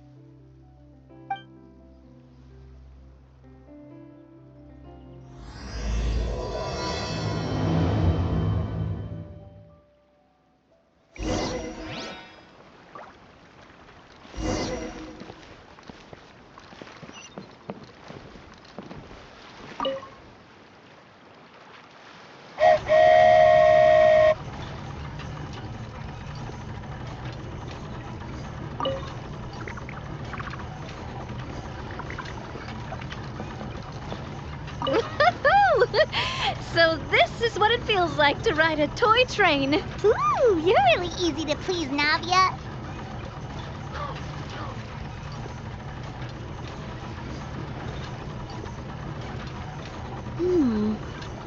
Looks like the fog ahead is getting thicker.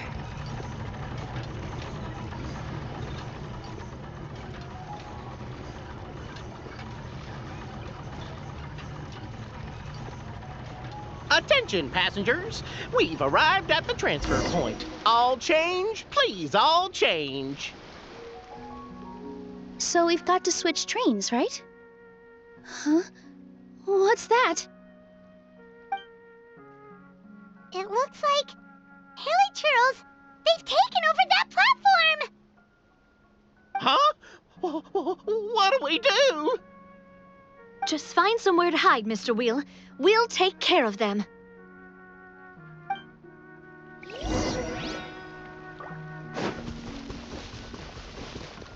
Shine down!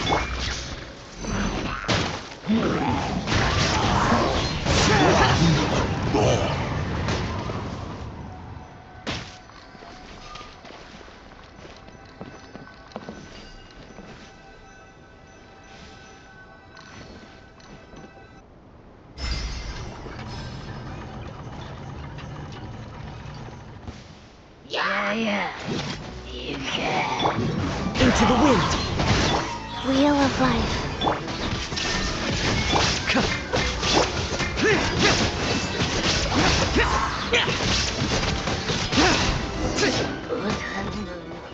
Whew. That's all of them. Thank you so much for your help, everyone. Now, let me take a look at the train.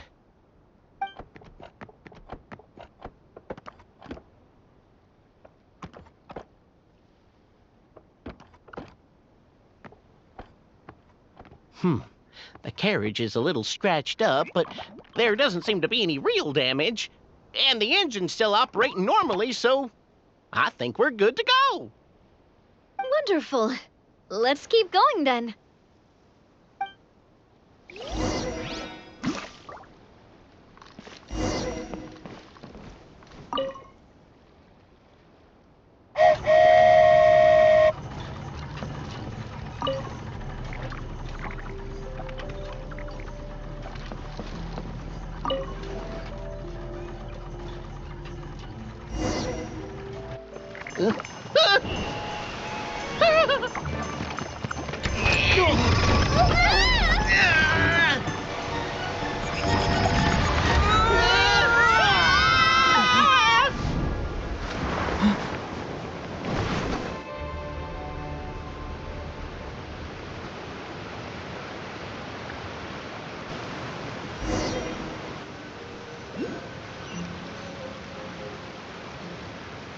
Go forth and witness this world, my... Make sure to be nice to everyone. I leave it to you.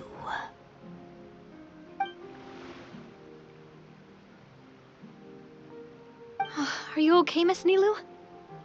I'm fine, but I think the Traveler is still unconscious.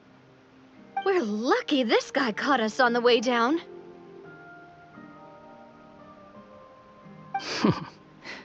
Passed out from a little fall, did ya? How fragile. Aw, cut him some slack.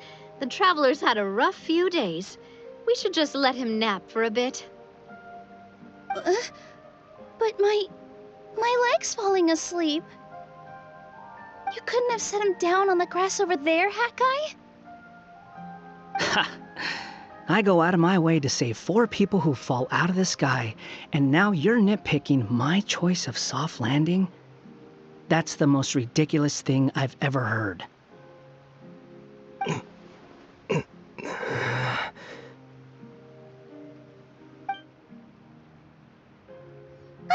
He's awake! Morning, sunshine. You were having a nice little dream there, weren't you? Not gonna lie, it was kind of adorable. You and your friends fell from the top of that waterfall, and you passed out along the way. Guess someone couldn't keep it together. Sorry to break it to you, but crashing into the ground doesn't take you to another world. That kind of thing only happens in those stupid light novels they sell in Inazuma. Also, he kind of, set you down in Nilu's lap, so that's where you've been napping all this time. Paimon! Oh, no. It's all right. I'm just glad you're okay. You didn't hit your head, did you? Is the dizziness gone? Really? What did they say? The fog you see around here can have a hallucinatory effect. Apparently, it's the work of that dragon. Maybe you inhaled some while you were freaking out on your way down. Traveler, Nilu, do you know this Hat Guy person? Oh yeah, he's a student at the Academia. We met during the last Inter-Darshan Championship. He was representing the Vahumana Darshan. Well then, hello there, friend. I'm Navia, the president of Spina di Rosula. It's very nice to meet you. So, should I just call you Hat Guy as well? Seems like that's what everyone's calling you. Sure. Whatever. Wait, Hat Guy. What's that sword around your waist? An unwelcome encumbrance, that's what. I've had it ever since I woke up here. Tried to toss it, but no matter what I do, it always reappears. Such a pain. Anyway, if any of you want the hero sword, you can have it. Wait, it's called what? The hero sword. Meant to be wielded by the hero. I know. Me of all people, right? The irony. What? You're the hero of this world? Will you calm down? It's just a dumb title. Oh, it's just that this entire time, we thought we were the heroes of the prophecy. Well, if it means that much to you, you're welcome to claim the title. You'd be doing me a favor. That's not the point! The real question is, if you're the hero, then where the heck have you been all this time? Looking for a way out. I heard there's a boat in this area that can bring you to another world. So I came to investigate. But look at the state of things around here. The lighthouse collapsed. The boat won't budge. I say we try to find a different way out. Huh. Paimon's guessing a voice told you what you were supposed to do here? That's what happened with Navia and Nilu, at least. You expect me to take orders from some disembodied voice? Hey, wait, where are you going? To find the so-called source of this world's misfortune. The dragon responsible for this whole mess. Wait, we came here to fight the dragon as well. Why don't we go together? Grab that dragon scale over there before you leave. It'll come in handy later. A dragon scale? Where? How did you know about it? What's it for? And... Have you ever considered keeping your questions to yourself? Because if you actually expect me to answer them all, we'll be here until the next Interdarshan Championship. You little... Paimon thought you might have learned some manners by now, but clearly not!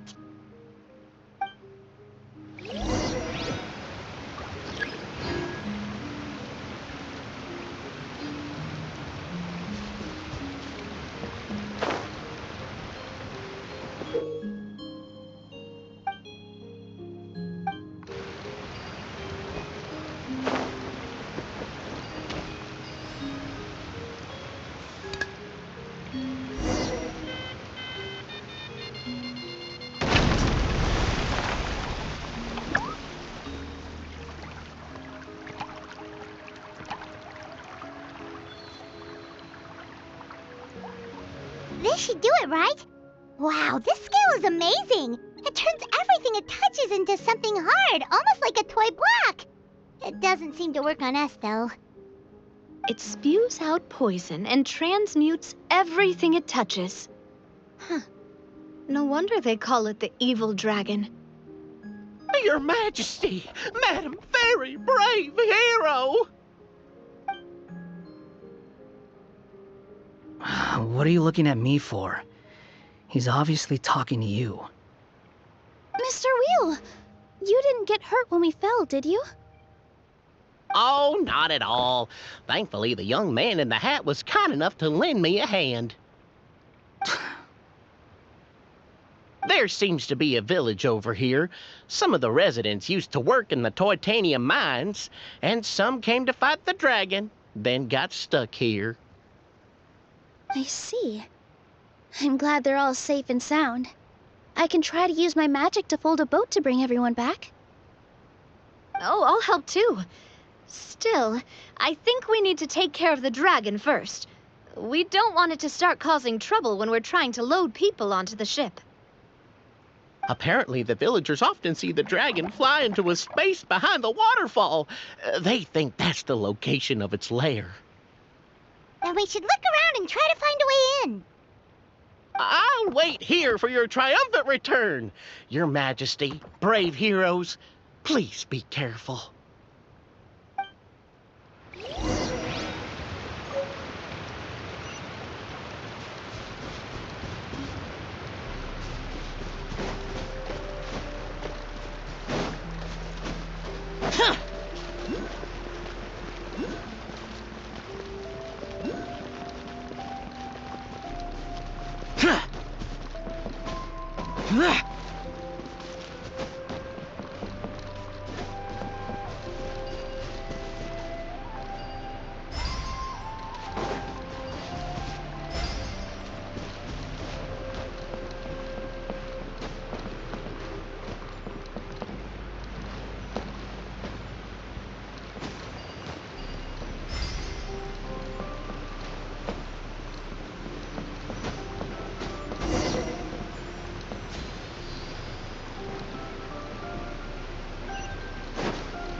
Well, we made it!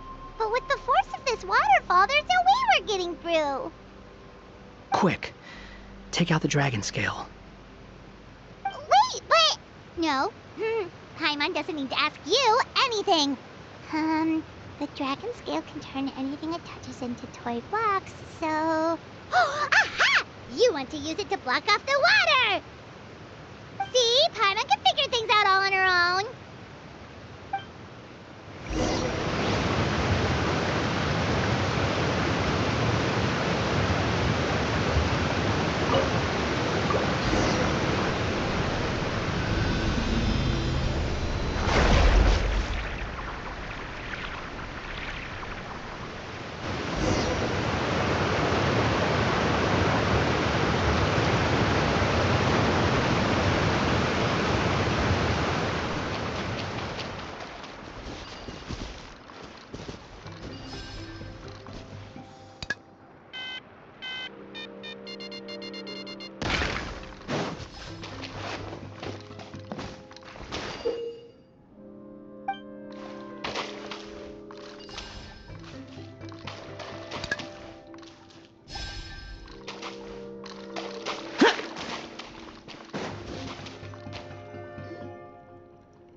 What's wrong, Nilu? Oh, nothing. It's just... I sensed a very powerful magical signature just now. Huh. Guess this is the dragon's lair after all. Huh? When did you put your hat on? Well, we're getting ready to fight, aren't we? I feel more comfortable in my regular outfit. Hat Guy also put away that sword around his waist. Should have never had to use this thing to begin with. Do you need to do anything to prepare, Traveler? Paimon's getting kind of nervous seeing everyone else serious like this.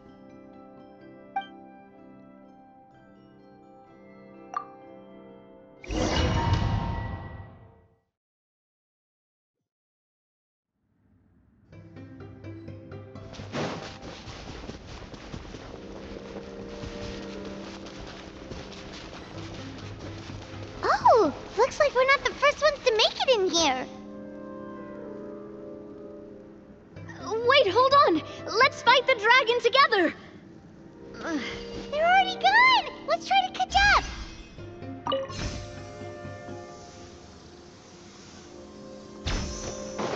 Ooh, what's that sound? Is it an earthquake? Where'd they go? Reckless idiots.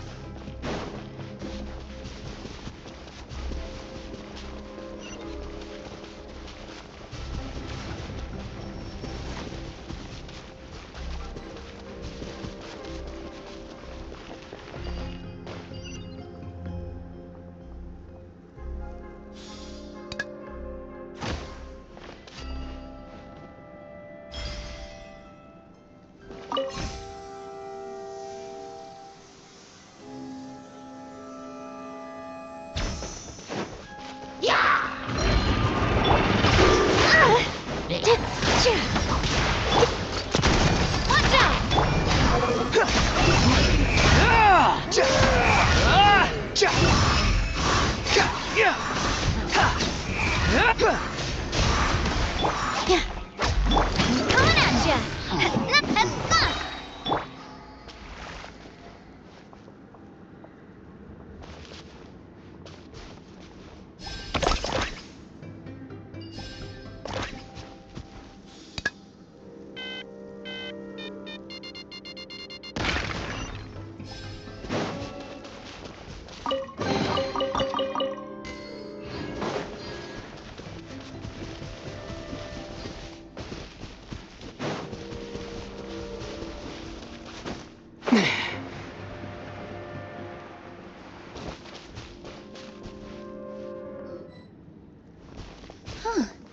This space is completely empty. Paimon bets this is where the dragon sleeps. Watch out in front! It's coming!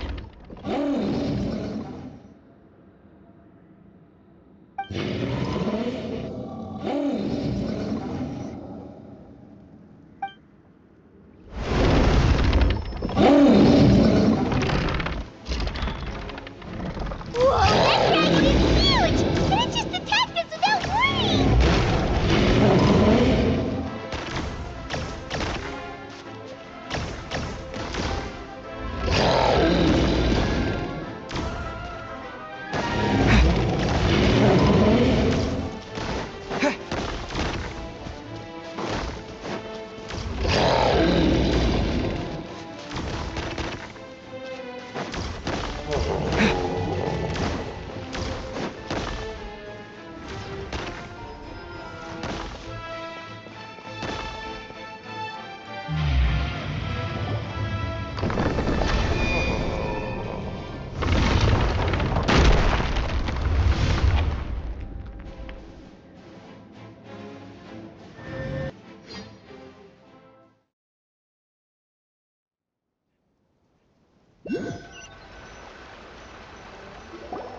Look, he's here.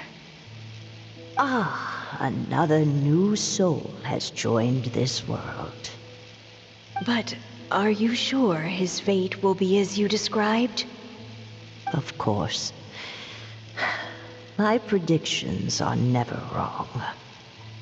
I just don't like that kind of story. Then you need only do as you said, and let him find his own story within your fairy tale. You're right. Then listen closely, my child. Your name is...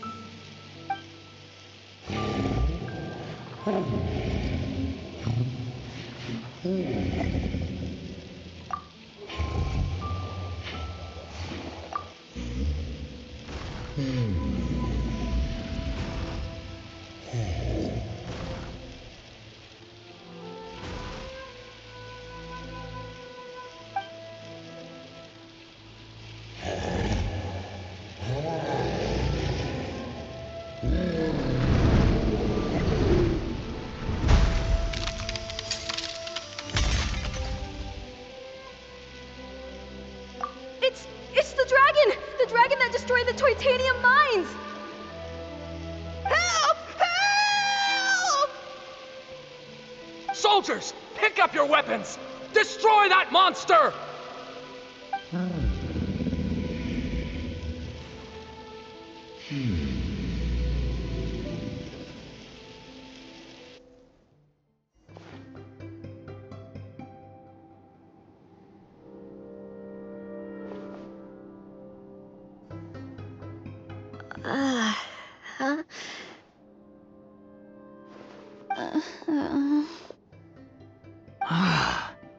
How many times am I going to have to save you?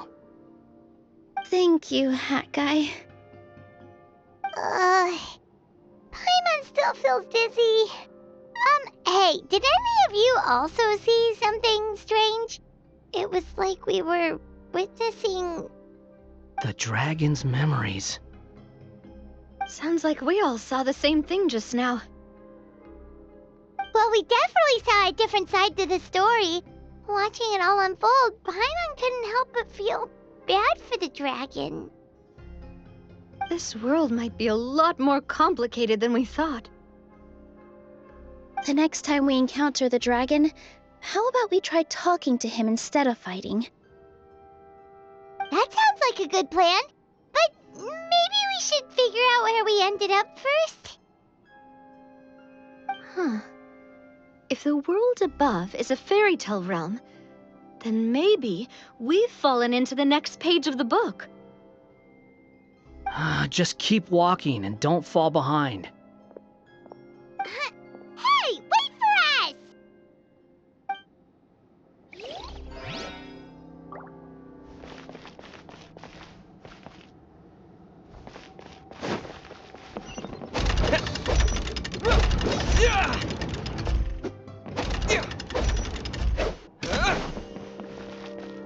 Wow, this place looks a lot different from the dragon lair.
Squall and Fury! You dare to gaze upon me? Coming at ya! Feeling lucky? Attack! Wind Blaze!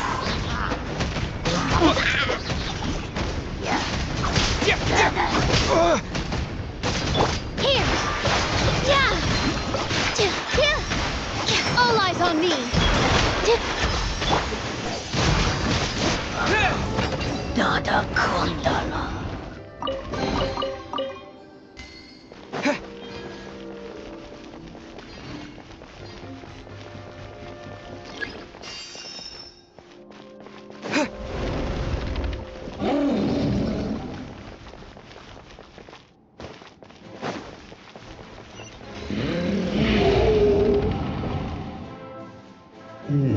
He seems angry. We just want to talk to you.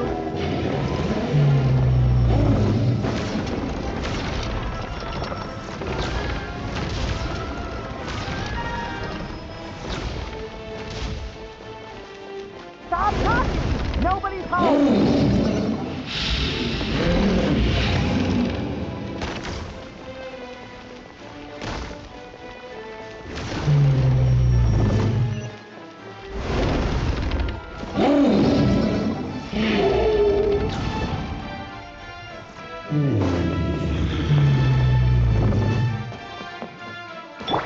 Behold!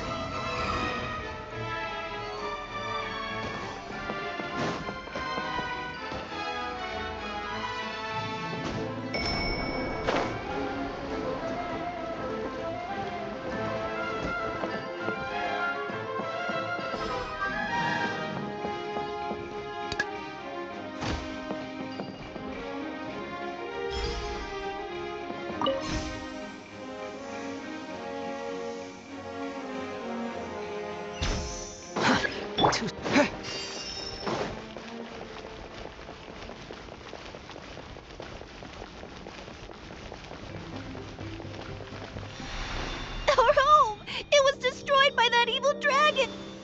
The stars! It flew away with the Metropole stars! Oh no! We didn't get eaten by the dragon? The dragon just dropped us off here? Hat guy! You're getting too far away! He's just up ahead. Is he trying to lure us somewhere? Well, I'd say we were the ones who backed him into a corner. But we just want to ask him a few questions about his past. He's had year after year of people coming here to try to take his head. If you ask me, his reaction is perfectly normal. Maybe there's still something we can do to calm him down? I wouldn't count on it. Maybe his earlier attacks were just a warning, but now he's actually getting serious. Prepare for a final battle. Sometimes it takes a little force for someone to finally wake up.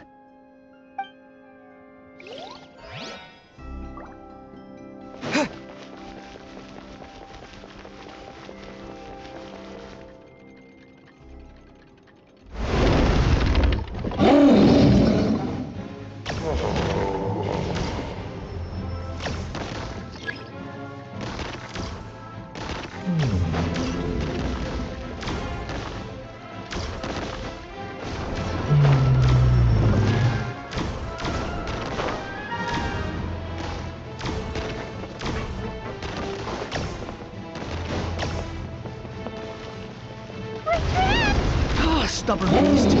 You really want to get beat up that bad?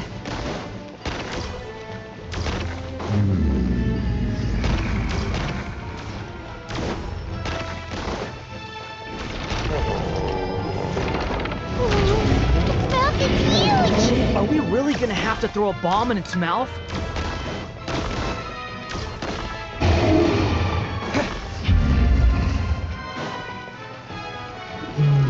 Watch out! If you fall, you're on your own this time.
getting serious.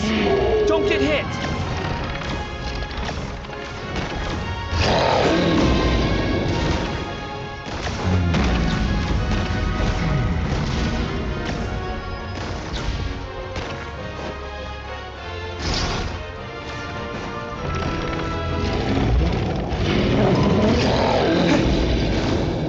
Look, there's a bomb over there! Just like before. Throw the bomb right into its mouth!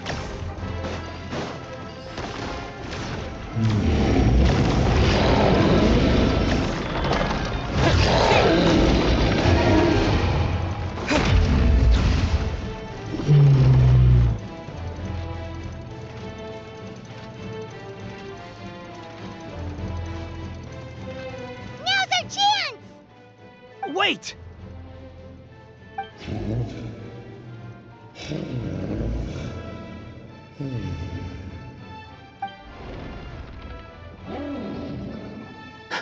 Huh?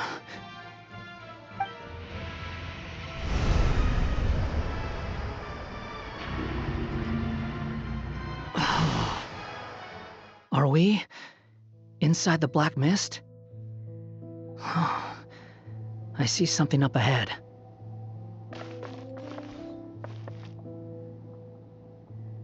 Are you sure you want to create this child, Em?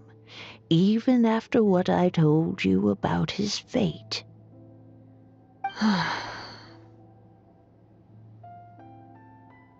He will be abandoned by his creator, and eventually... I know, Bee. You've told me already. That sad story with the disappointing ending. It's what happened in the real world, isn't it? But that's exactly why I want to change things.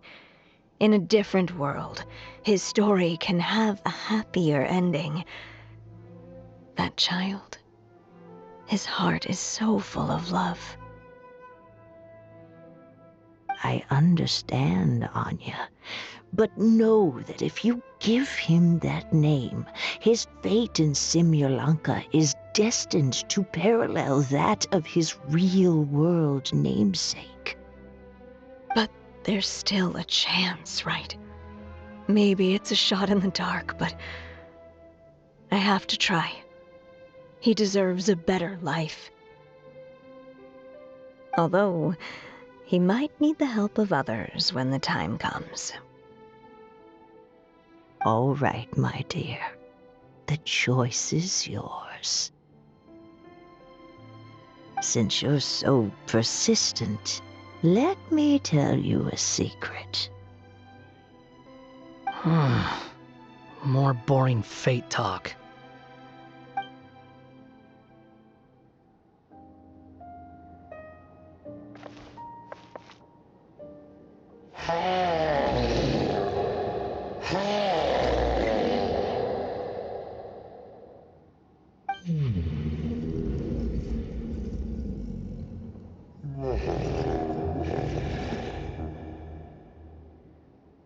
I'm sorry, my child.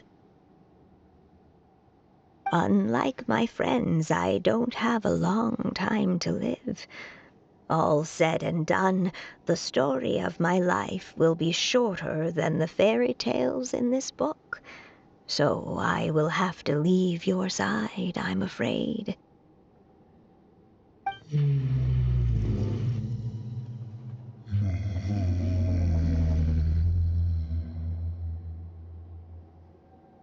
It's okay.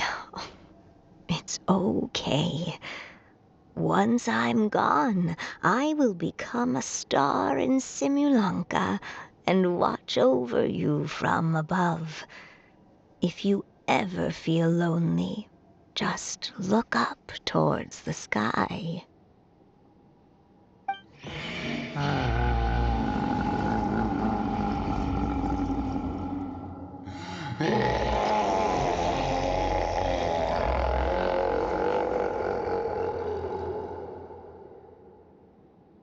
Go forth and witness this world, my child.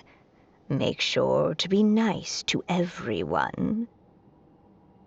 You'll meet good friends one day. I'm sure of it. That is my wish for your future. As for this world, I leave it to you.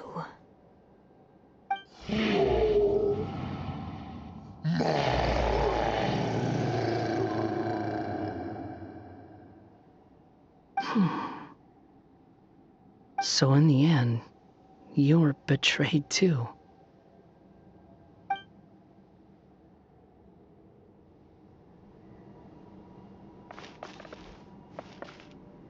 Hey, Mr. Dragon! I brought you some food. You must be hungry.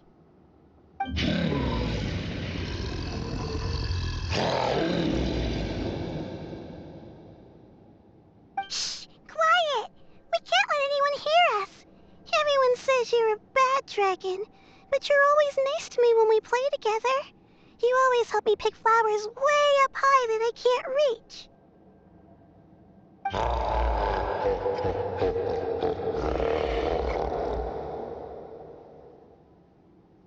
It's okay.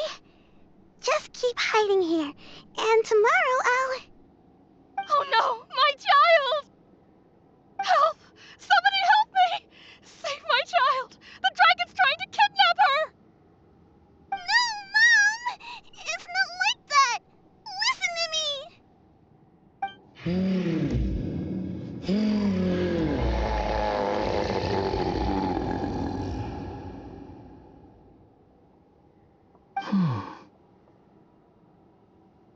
So you're hated by people too.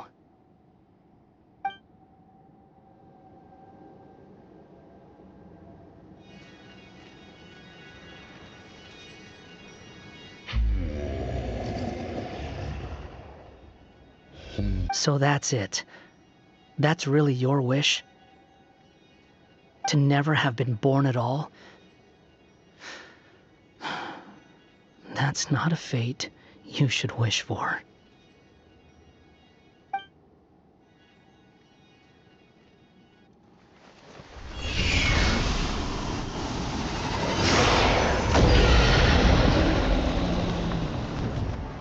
Nobody can define who you are,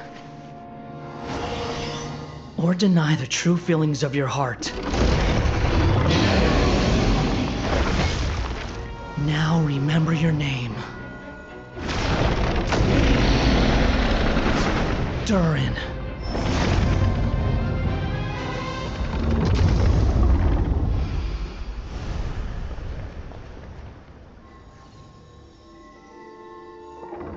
It's all right now.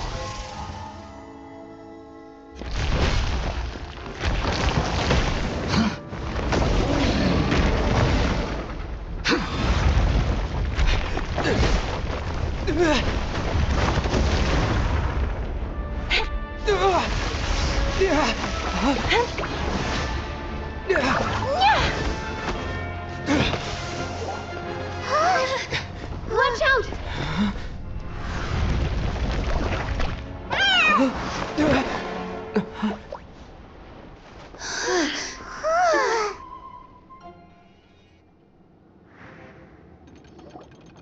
That was a close call. Are you guys all right? Back in Constellation Metropole, I heard people saying you'd gone to fight the dragon, so I followed you here. Right when I managed to catch up, I saw you fall through that hole. Wait, didn't someone else fall through just now? Shouldn't we do something? Oh yeah, Hat Guy. Well, he can fly, so he'll probably be fine. He called the dragon something earlier. It sounded like he said... Durin. That's his name. Oh, Hat Guy, you're okay. Wait, what about the dragon... Durin? He's fine. Durin. Oh, wait, that's the name of the dragon from Dragonspine, right? The one that became a part of the mountain after being slain by Dvalin? If Paimon remembers correctly, it was created by... Right! It was created by Rhine Daughter! Created, you say? Huh.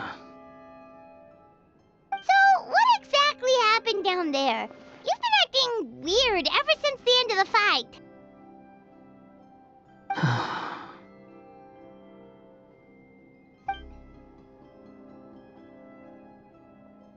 So that's the truth about Simulanka's evil dragon.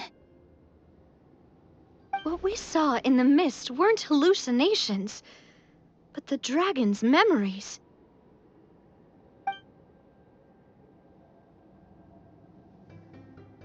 Huh. I thought it was strange. The people around the Broken Sea are clearly stranded, but I never heard any stories about the dragon attacking the village. The people we met along the way are probably workers from the Titanium mines, or guards who came here to claim the dragon's head. Durin probably allowed them to live here because there was nowhere else for them to go. When I first came to this world, a voice spoke to me and said, "You are the hero of this world. Now go forth and save the dragon." Huh. Who is the person behind this voice anyway? And why did they bring us all here? Come with me. The answer to all this can be found below.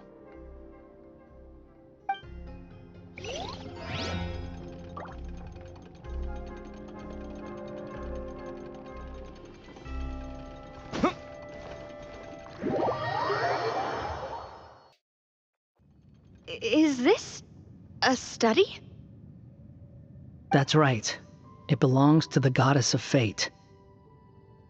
Goddess of Fate? As in one of the 3 goddesses who created Simulanka? Or more precisely, M, one of the mages of the Hexenzirkel. Hexenzirkel? As in... Sorry, Paimon shouldn't just regurgitate everything you say. It's a lot to take in. She created the story of Durin. Well, the Simulanka version at least. These records should cover most of what you want to know, including the identities of the other 2 goddesses. Read them for yourselves.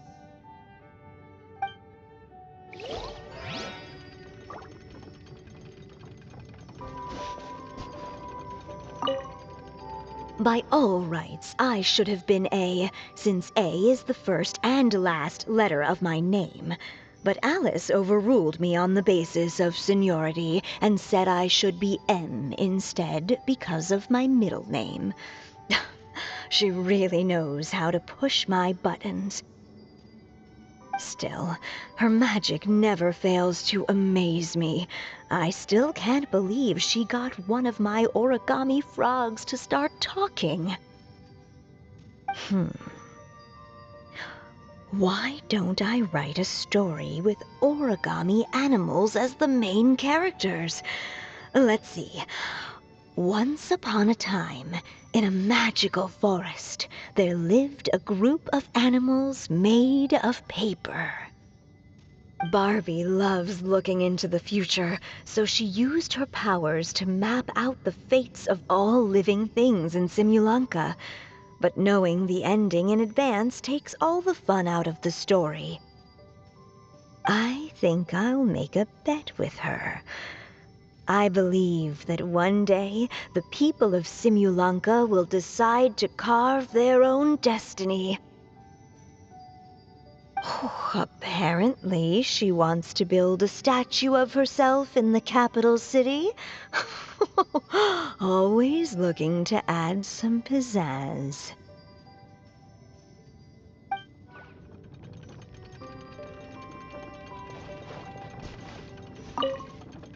My dear sisters, I fear my pen shall soon run dry. Even now, as I write this letter to you, my dexterity is all but failing me. Thank you for enjoying my stories and for creating this world for me.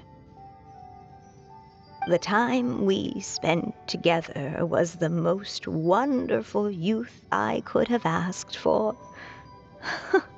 I always feel so young when we're together. A says that even after I'm gone, the goddess of fate in Simulanka will continue to exist and carry on granting people's wishes. It makes me glad. If you ever want to chat, feel free to pay a visit to the goddess statue. Just don't wish for anything weird.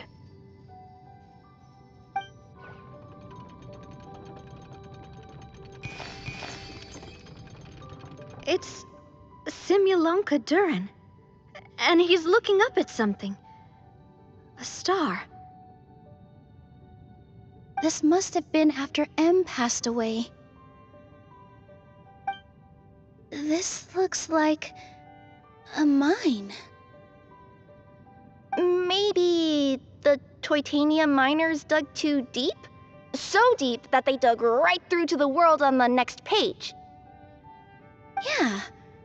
Now that you mention it, this miner's lamp looks really similar to the star on the previous page. The Forest of Blessings. This book has been recording Simulanka's history all along. Look at the size of those footprints. If that's every time he lands, then no wonder people are so terrified of him. So that's why you took the stars. Because you missed your mom.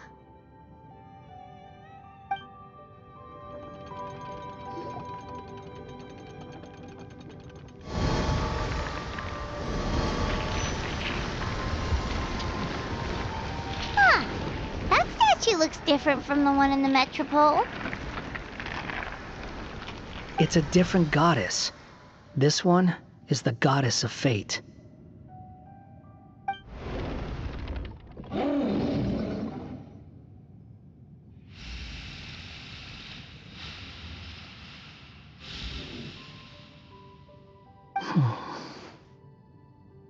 It's all right now, Durin.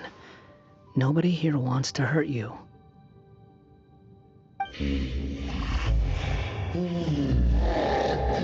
Don't say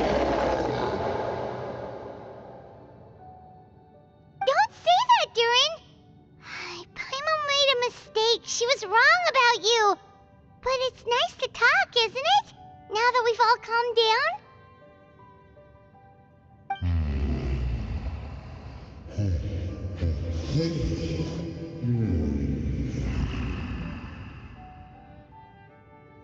So that's why you made that wish? So stupid. Hey!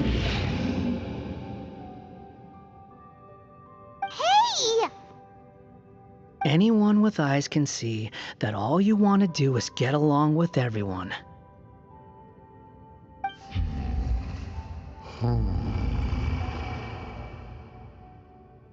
You just want to make friends, people to play with, to talk to, people who accept you, or at least accept your apology.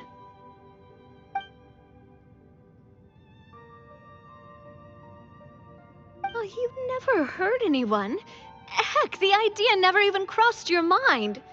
Sure, you scared a bunch of people half to death, but that's only because they had no idea what kind of dragon you really are. Yeah.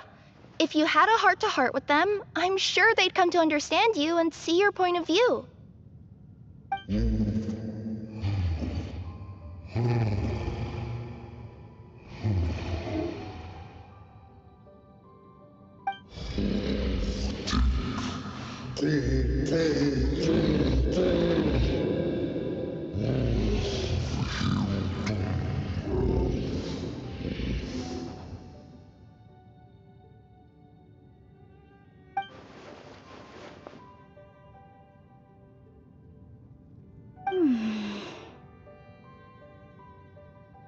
The curse.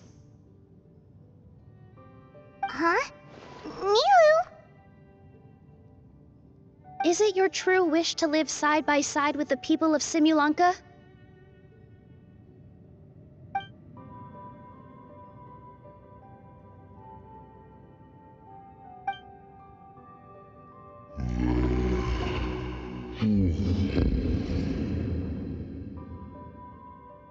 Then close your eyes and make a wish to the Goddess of Fate. We will help make your wish come true.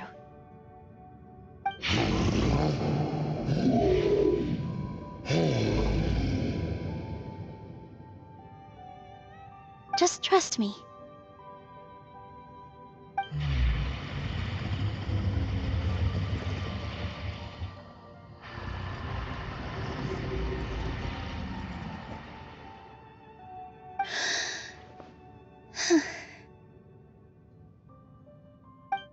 I, Nilu, the Forest Fairy, give to you my blessing and welcome you as a dweller of the forest.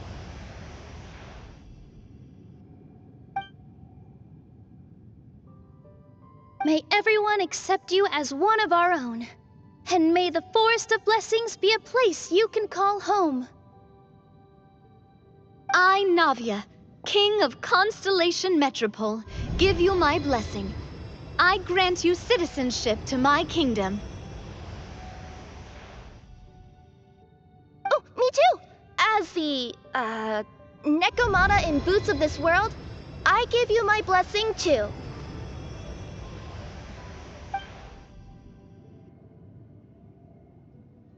Wait, what's going on?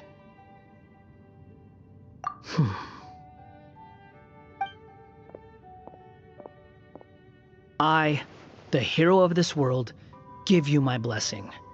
I recognize you as a resident of Simulanka. May you find acceptance in this world. Also, speaking as someone who'd like to be your friend, I wish you all the best for the future.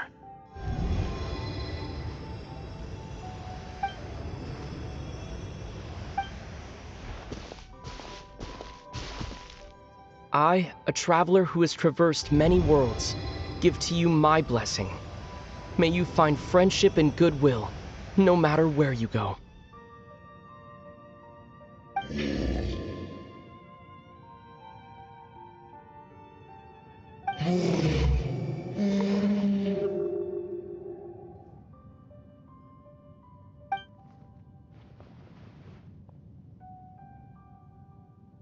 As for this world, I leave it to you.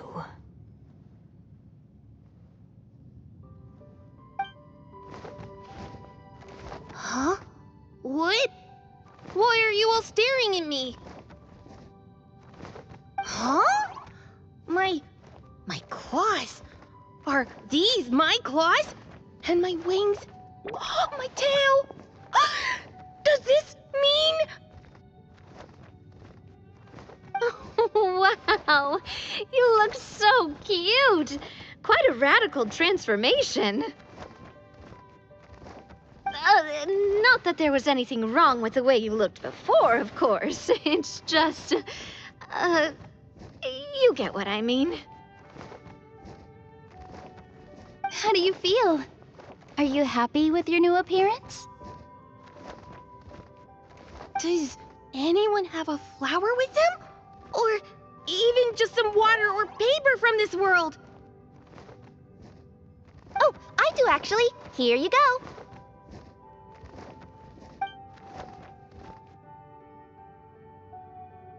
They're not changing. I can touch things without changing them. Hey, that's great! One more flying friend for Paimon! Now the residents of Simulanka won't be scared of you anymore. But what about all the things that I did before? That's simple. Just go out there and atone. You could fill in the footprints you left on the ground, or help the people around the broken sea get home. Okay. And you'll come along and help me, right, Hat Guy? Huh? Why would I do that? Because you said you wanted to be my friend. You little... Gah! Well, maybe I spoke too soon. Huh? But I thought...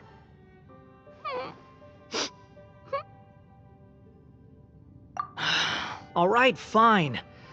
I'll go with you. Really? Yes, really. Lying to you would be no fun anyway.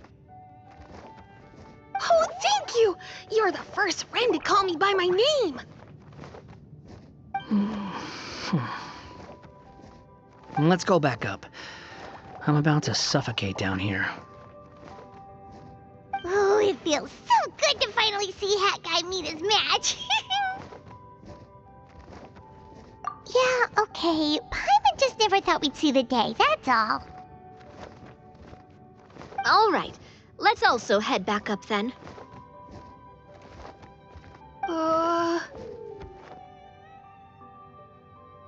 Don't be scared, Durin.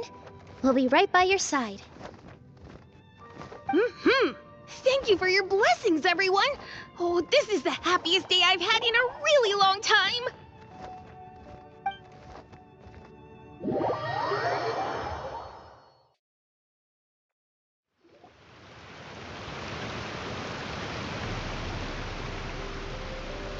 Ta-da! Surprise, everyone! Ah! A talking street lamp! Street lamp? Oh my! You mean you still don't remember me after all the times we've spoken? I know that voice! It's Mom's friend!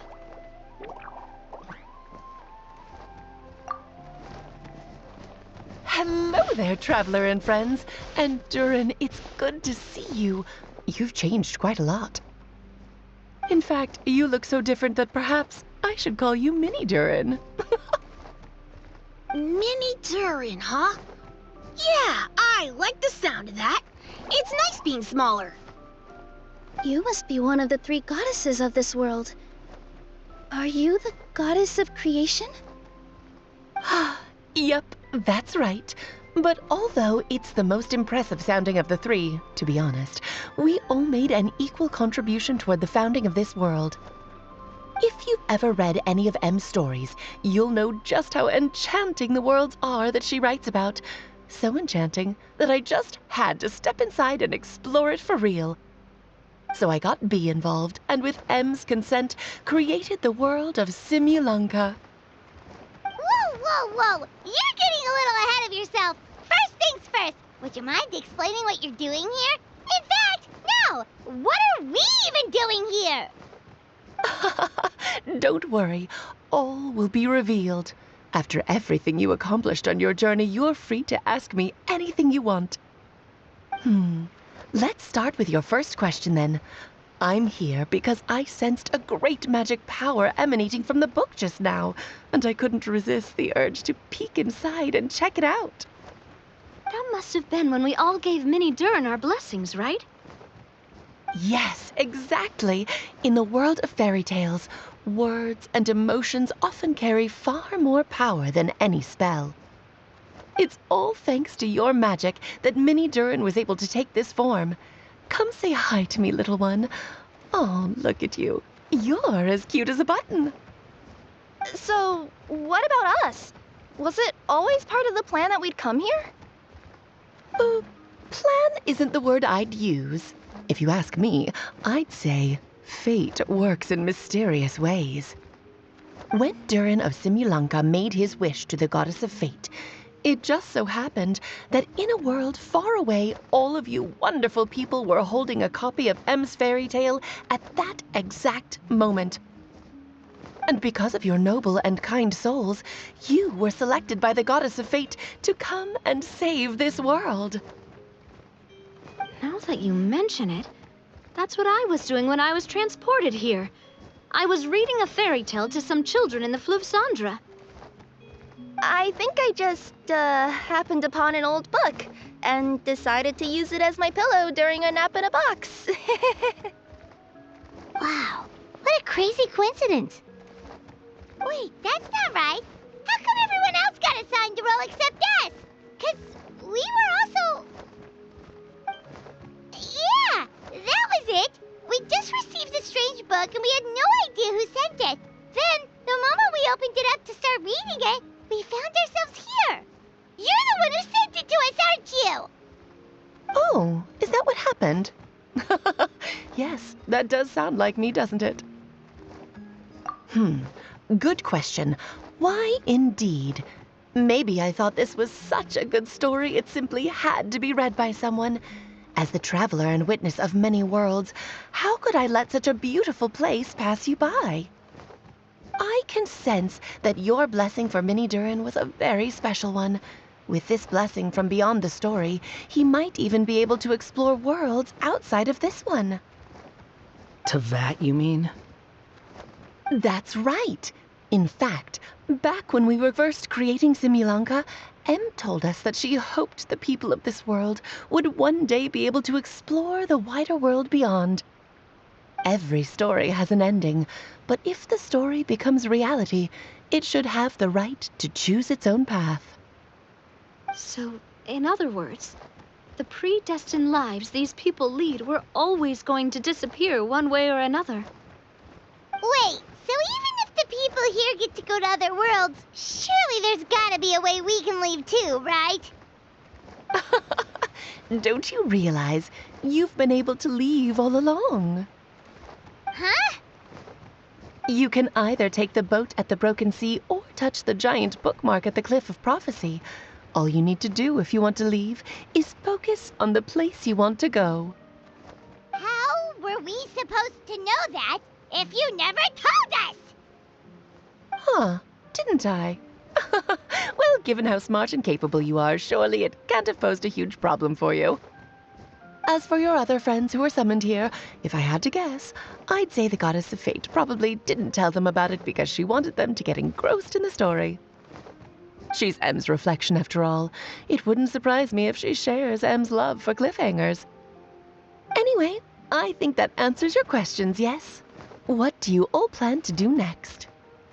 I'm gonna go say sorry to the people of this world. After that, I want to start protecting Simulanka, just like Mom told me to. Now we know how easy it is to get back home. Paimon's suddenly not in such a hurry to leave. Same here. It's not every day that you get to come to such a magical world. I, for one, plan to explore it a little longer. I'm glad to hear it. Maybe I should invite some other friends to join you too. By the way, Minnie Durin, I'm delighted to see you've made some new friends. I'm sure Em would be very proud of you. Now, before I depart, please let me give you a blessing as well. May your future be as rich and colorful as the stories Em used to tell. She's gone. Guess this is where the hero's journey comes to an end, huh? But it's also where a new journey begins. The adventures of Minnie Durin and friends. Huh? An adventure for me? You bet. For starters, I'd love to introduce you to my other friends in the forest. Even though there have been some misunderstandings in the past, I'm sure they'll welcome the new you with open arms. Huh? Stop looking at me. I already said I'll come with you. Whoa! Look over there! Wow. The stars are beautiful. Huh. I'll bet that's a gift to Minnie Durin from the 3 goddesses of this world. Oh. Thank you, Mom.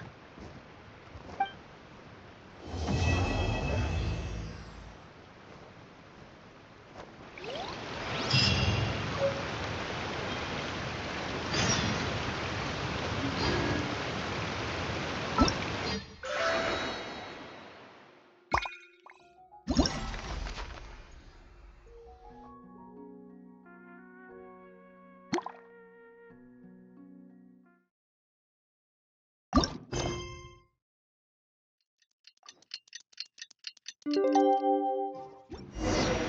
been a while since our last adventure. Oh, Paimon wonders how Minnie Durin is getting along in Simulanka. Let's go to the Forest of Blessings and take a look.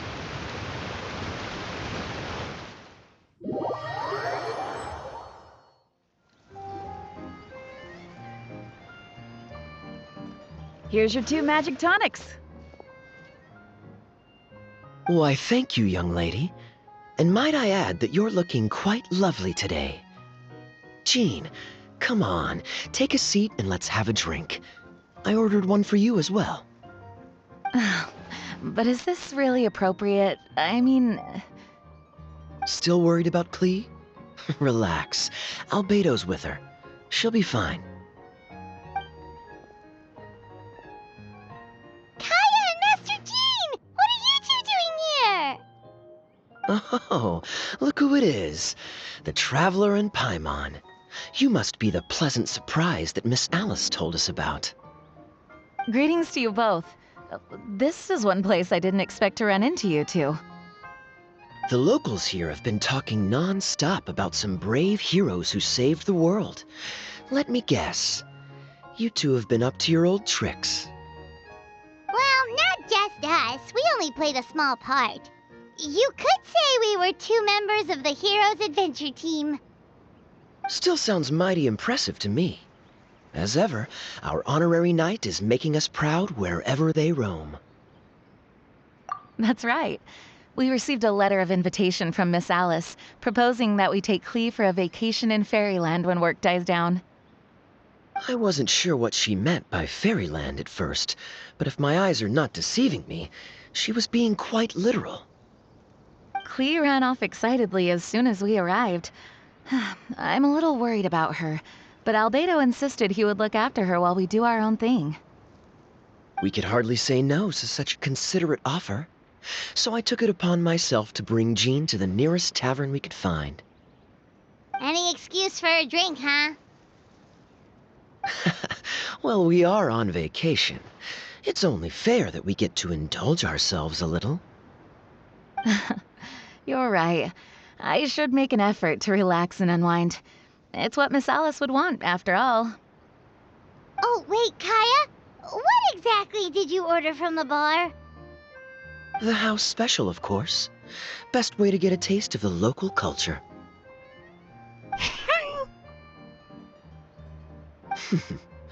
Why are you making that face, Paimon? Nothing. Paimon's just perpetually amused by your lifestyle, that's all. Go on, drink up. Something tells me I need to tread carefully here. Let's see, it's got a lovely color, but how about the taste?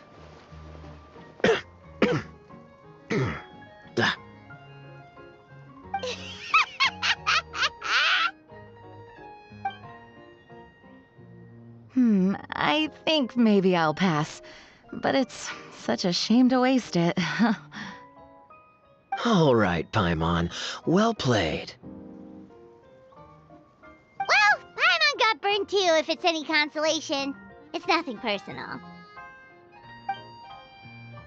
Oh, by the way, we weren't the only ones who got invited here. I saw Kale earlier. She didn't see me, though. She was making a beeline for that big tree. The Kingdom of Breezes and Bells, you mean? Oh, this is turning into a huge reunion! Maybe we should go say hi to her! All right. Well, give her my regards. Thank you. Enjoy your time here, too.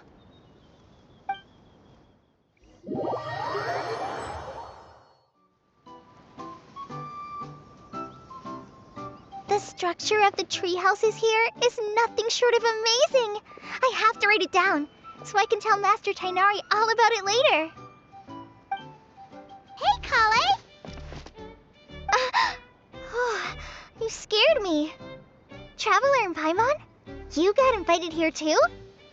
Yep. Well, they sort of skipped the invitation part, but anyway, what you doing out here? Something caught your eye? Oh, yeah. I'm trying to observe and summarize the structures of the trees here, and also the animals that live here. Well, the residents, I guess? I still can't get over the fact that they're all someone's origami handiwork. Once a forest ranger, always a forest ranger, huh? Not sure you'll be able to apply much of what you learn here back home, though, with this being a magical world and everything. What? Over there, by the giant footprint, have those houses always been there? Oh, those? The local local flying squirrels told me that they were built by a small dragon and some guy wearing a hat. Oh, that must have been Mini Durin and Hat Guy. Any idea where they went? Supposedly, after building the houses, they went to somewhere called, Constellation Metropole? Did I say that right? Yep, you got it. Oh, also, when the locals mentioned the dragon, did they seem at all, did they say how they felt about him at all? Now that you mention it, the atmosphere changed a little when they talked about him. Oh no. They mentioned some stuff along the lines of past misunderstandings and welcoming new members. I only just got here, so I know very little about what has happened in the past. They seemed genuinely grateful for the houses, though, and said they were going to plan a welcome party. Oh, thank goodness. Whew. Sounds like the forest has begun to accept him. It's a step in the right direction. Are you looking for that small dragon? Yeah, he's a new friend we made after we arrived here. No way! Really? I'm getting more and more interested in your story. No. I've got to save it for next time.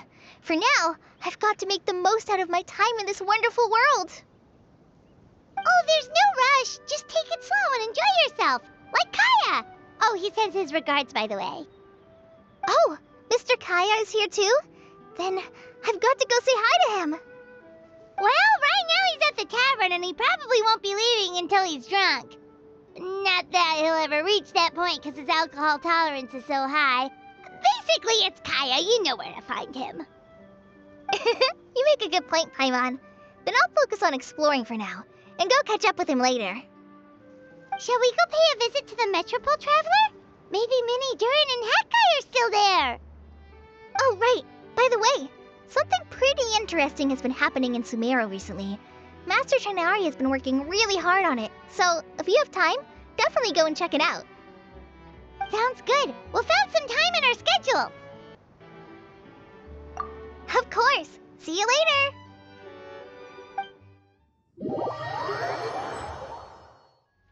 What? Are my eyes deceiving me?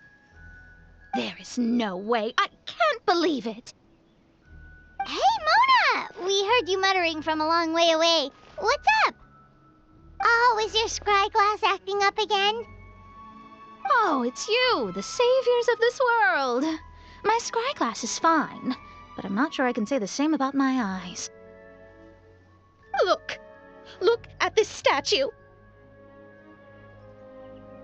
What? Is it broken or something? Looks fine to Paimon. That's your master, right? AKA the goddess of prophecy? I refuse to believe it. There's no way that old hag looks anything like this. When she was younger. Oh, actually, now that you mention it, this does remind me of the fashionista phase she wrote about in her diary. She can't hear me, can she? I swear I just got chills down my spine. Either way, it's probably a little rude to talk about her right under her statue. But how do you know it's a statue of her if you never saw her as a young woman? I did a quick scry when I came into this world, and when I saw the stars' reflections, I was at a loss for words. It looks like fate in Simulanka is based directly on Tevat. A projection of real-world fate to form an image of reality. Or in layman's terms, basically the creator made this world inside a mirror or a lake, and this world is the reflection. Still sounds pretty impressive. The more I scried, the more familiar everything looked. It's her work, there's no doubt about it. Even so, everything's far more complex than I'd imagined. Trying to decipher it all is giving me quite a headache. I also asked the locals about her. They call her she who has dominion over the stars and the course of fate itself. Not even a pretense of humility. Clearly, she let the role of creator goddess get to her head. Not that I'm surprised in the least, of course. It certainly matches the tone of her diary. Anyway, we should change the topic. Oh, so Mona, have you seen a small dragon around by any chance? He's about the same size as Paimon, but with tiny little wings. Ah, you mean the one that caused all that trouble? I haven't seen him for myself, but I heard that he came to the Metropole not long ago to formally apologize for his actions. Apparently, he brought a huge stash of Toitanium and plant oil to make amends. Most people accepted his apology, although there are some who said that they'll reserve judgment until they've seen how he acts in the future. Oh, okay. Do you know where we can find him? One moment.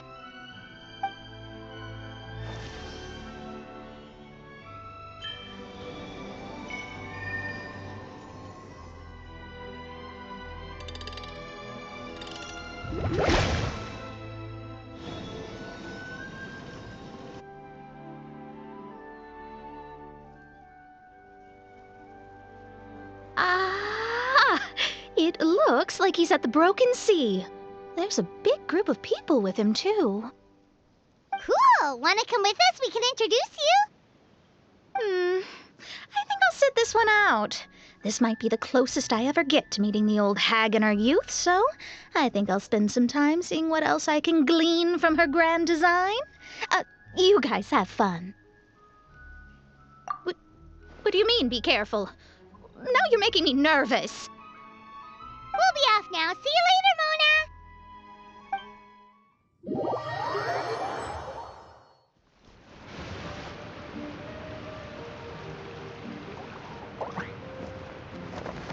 Osvaldo Hafnavines! Dost thou see what I am seeing? Tell me that my all-perceiving Aug de Verurtelung deceiveth me not. Your eyes see true, mein Fräulein. Very well. Then, as sovereign ruler of the Immenachreich, I extend to you both my greetings, O Night Dragon from the land of the Thousand Stars and his hat-wearing servant. Who did you just call a servant? What mein Fräulein means to say is, hello, it's a pleasure to meet you. Pleasure to meet you too. But Hat Guy's not my servant. He's my friend. Now you're over-explaining. Hat Guy, Minnie Durin! Found you at last! Whoa, and Fischl's with you too? Oh, greetings, Outlander blessed by the Immenachreich. How honored you are to meet your prinzessin beneath the stars of another sky. Clearly a decision made by fate itself. Mr. Honorary Knight, Paimon!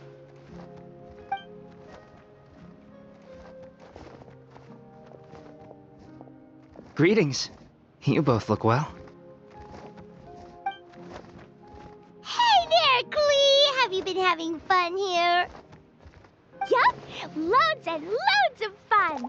There are so many cute animals, and a magic train that was really long, and a huge, huge castle, and a king lives there and everything! I've been taking Klee to see all the sights. It's been a very enriching experience. Alice's magic is truly outstanding. Yeah, Mom's amazing! Klee wants to build a great big house now, too! So, your mom and my mom were friends? Mm-hmm. Our moms were friends, which makes you my big brother. My mom used to read your mom's stories to me all the time. They were great! Big brother? Wow. Thank you, Klee. Can I go play with Klee, Hat Guy? Suit yourself. Albedo, can I? Go on. Just don't go too far away. I'll come pick you up later. Yay! Come on, Minnie Durin!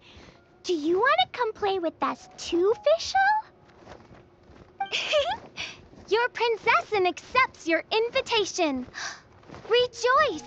Though you may be concealed by fog, still you shall have the good fortune to witness the true might of the Aug de Verurtelung.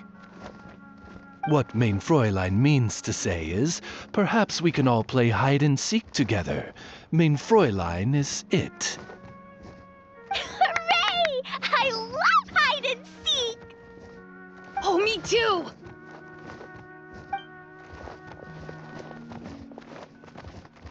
To return to our previous discussion, Mr. Hat Guy, you were telling me about a prophecy? I heard B talking to M. What she said was... Since you're so persistent, let me tell you a secret. Our child will one day rise from the dead. Is she saying that Dragonspine Durin will come back to life? I only heard it in a memory, so don't hold me to it. Understood. My recent observations at Dragonspine lend credence to this prophecy as well. Durin's heart has slowly but surely been growing in vitality.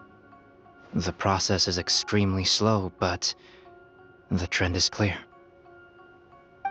What should we do? To start with, plan for every potential scenario, including, of course, the worst-case scenario. I am well aware of Durin's past, and I sincerely hope that things never escalate to that point.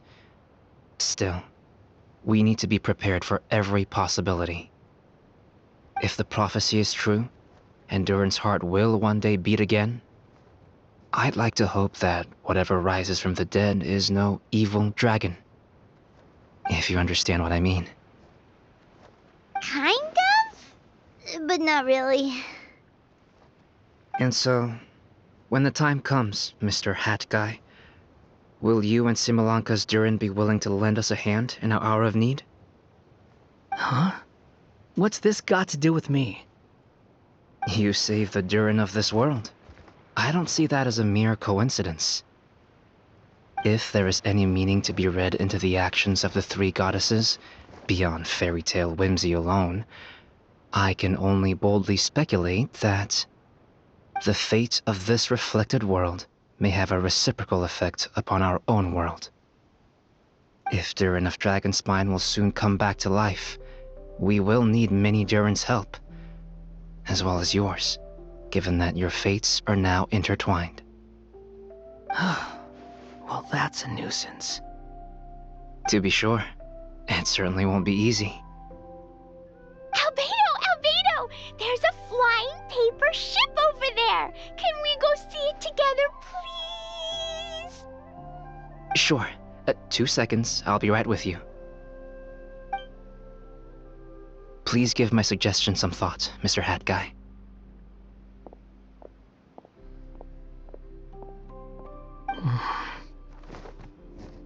Hat Guy, I'm back!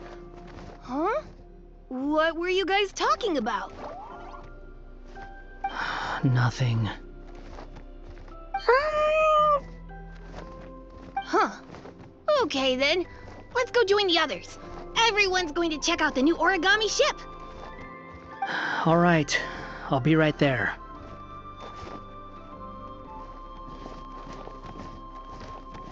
Why would I be? Do I strike you as someone who cares about other people's issues?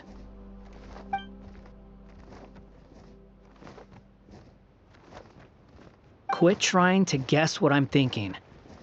I'm leaving.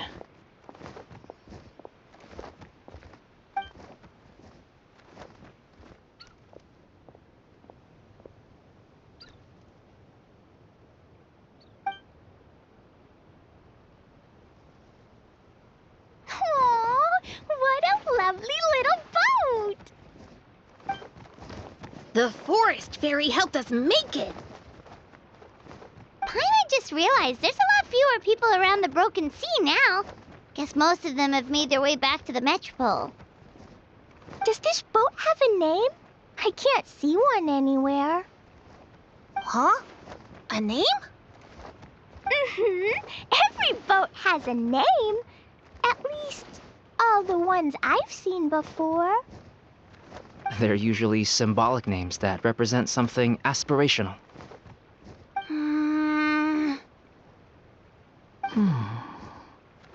Let's go with the Durin. Huh? You want to name it after me? Oh, you mean to wish Mini Durin a safe voyage as he sails into a new chapter of his life beyond this world? Your princessin approves. Let this vessel bear the name of the most esteemed dragon of the night. The Durin. Let's call it that then. Thank you, Hat Guy. Also, can I ask you a favor? Go on. Remember how Mom's friend said I should be able to leave this world? Well, I want to pay a visit to your world. Just a quick trip, can we? Huh? Is that a no? Paimon thinks that's a great idea. If the people of Simulanka are allowed to go to Teyvat, then what's the problem with taking Mini Durin there for a visit? I'm assuming I'll have to be your bodyguard while we're there. I can protect myself. And I'll do what you say. I won't fly off on my own, I promise.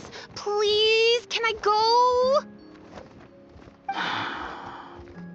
It'll be up to you to stick close.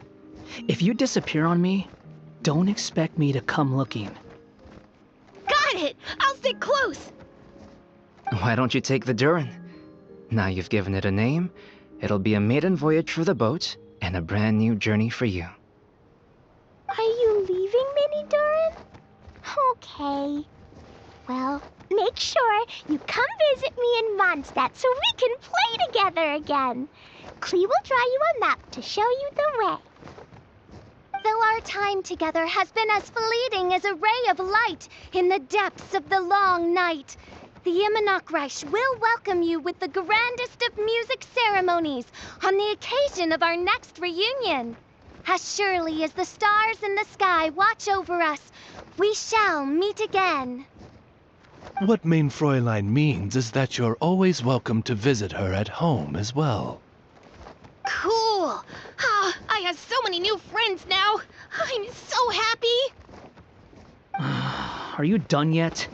If you want to leave, then get over here. Thank you, everyone! Thank you so much! The blessings you gave me are more precious than any treasure, and more beautiful than any fairy tale! Next time, it will be my turn to make your wishes come true!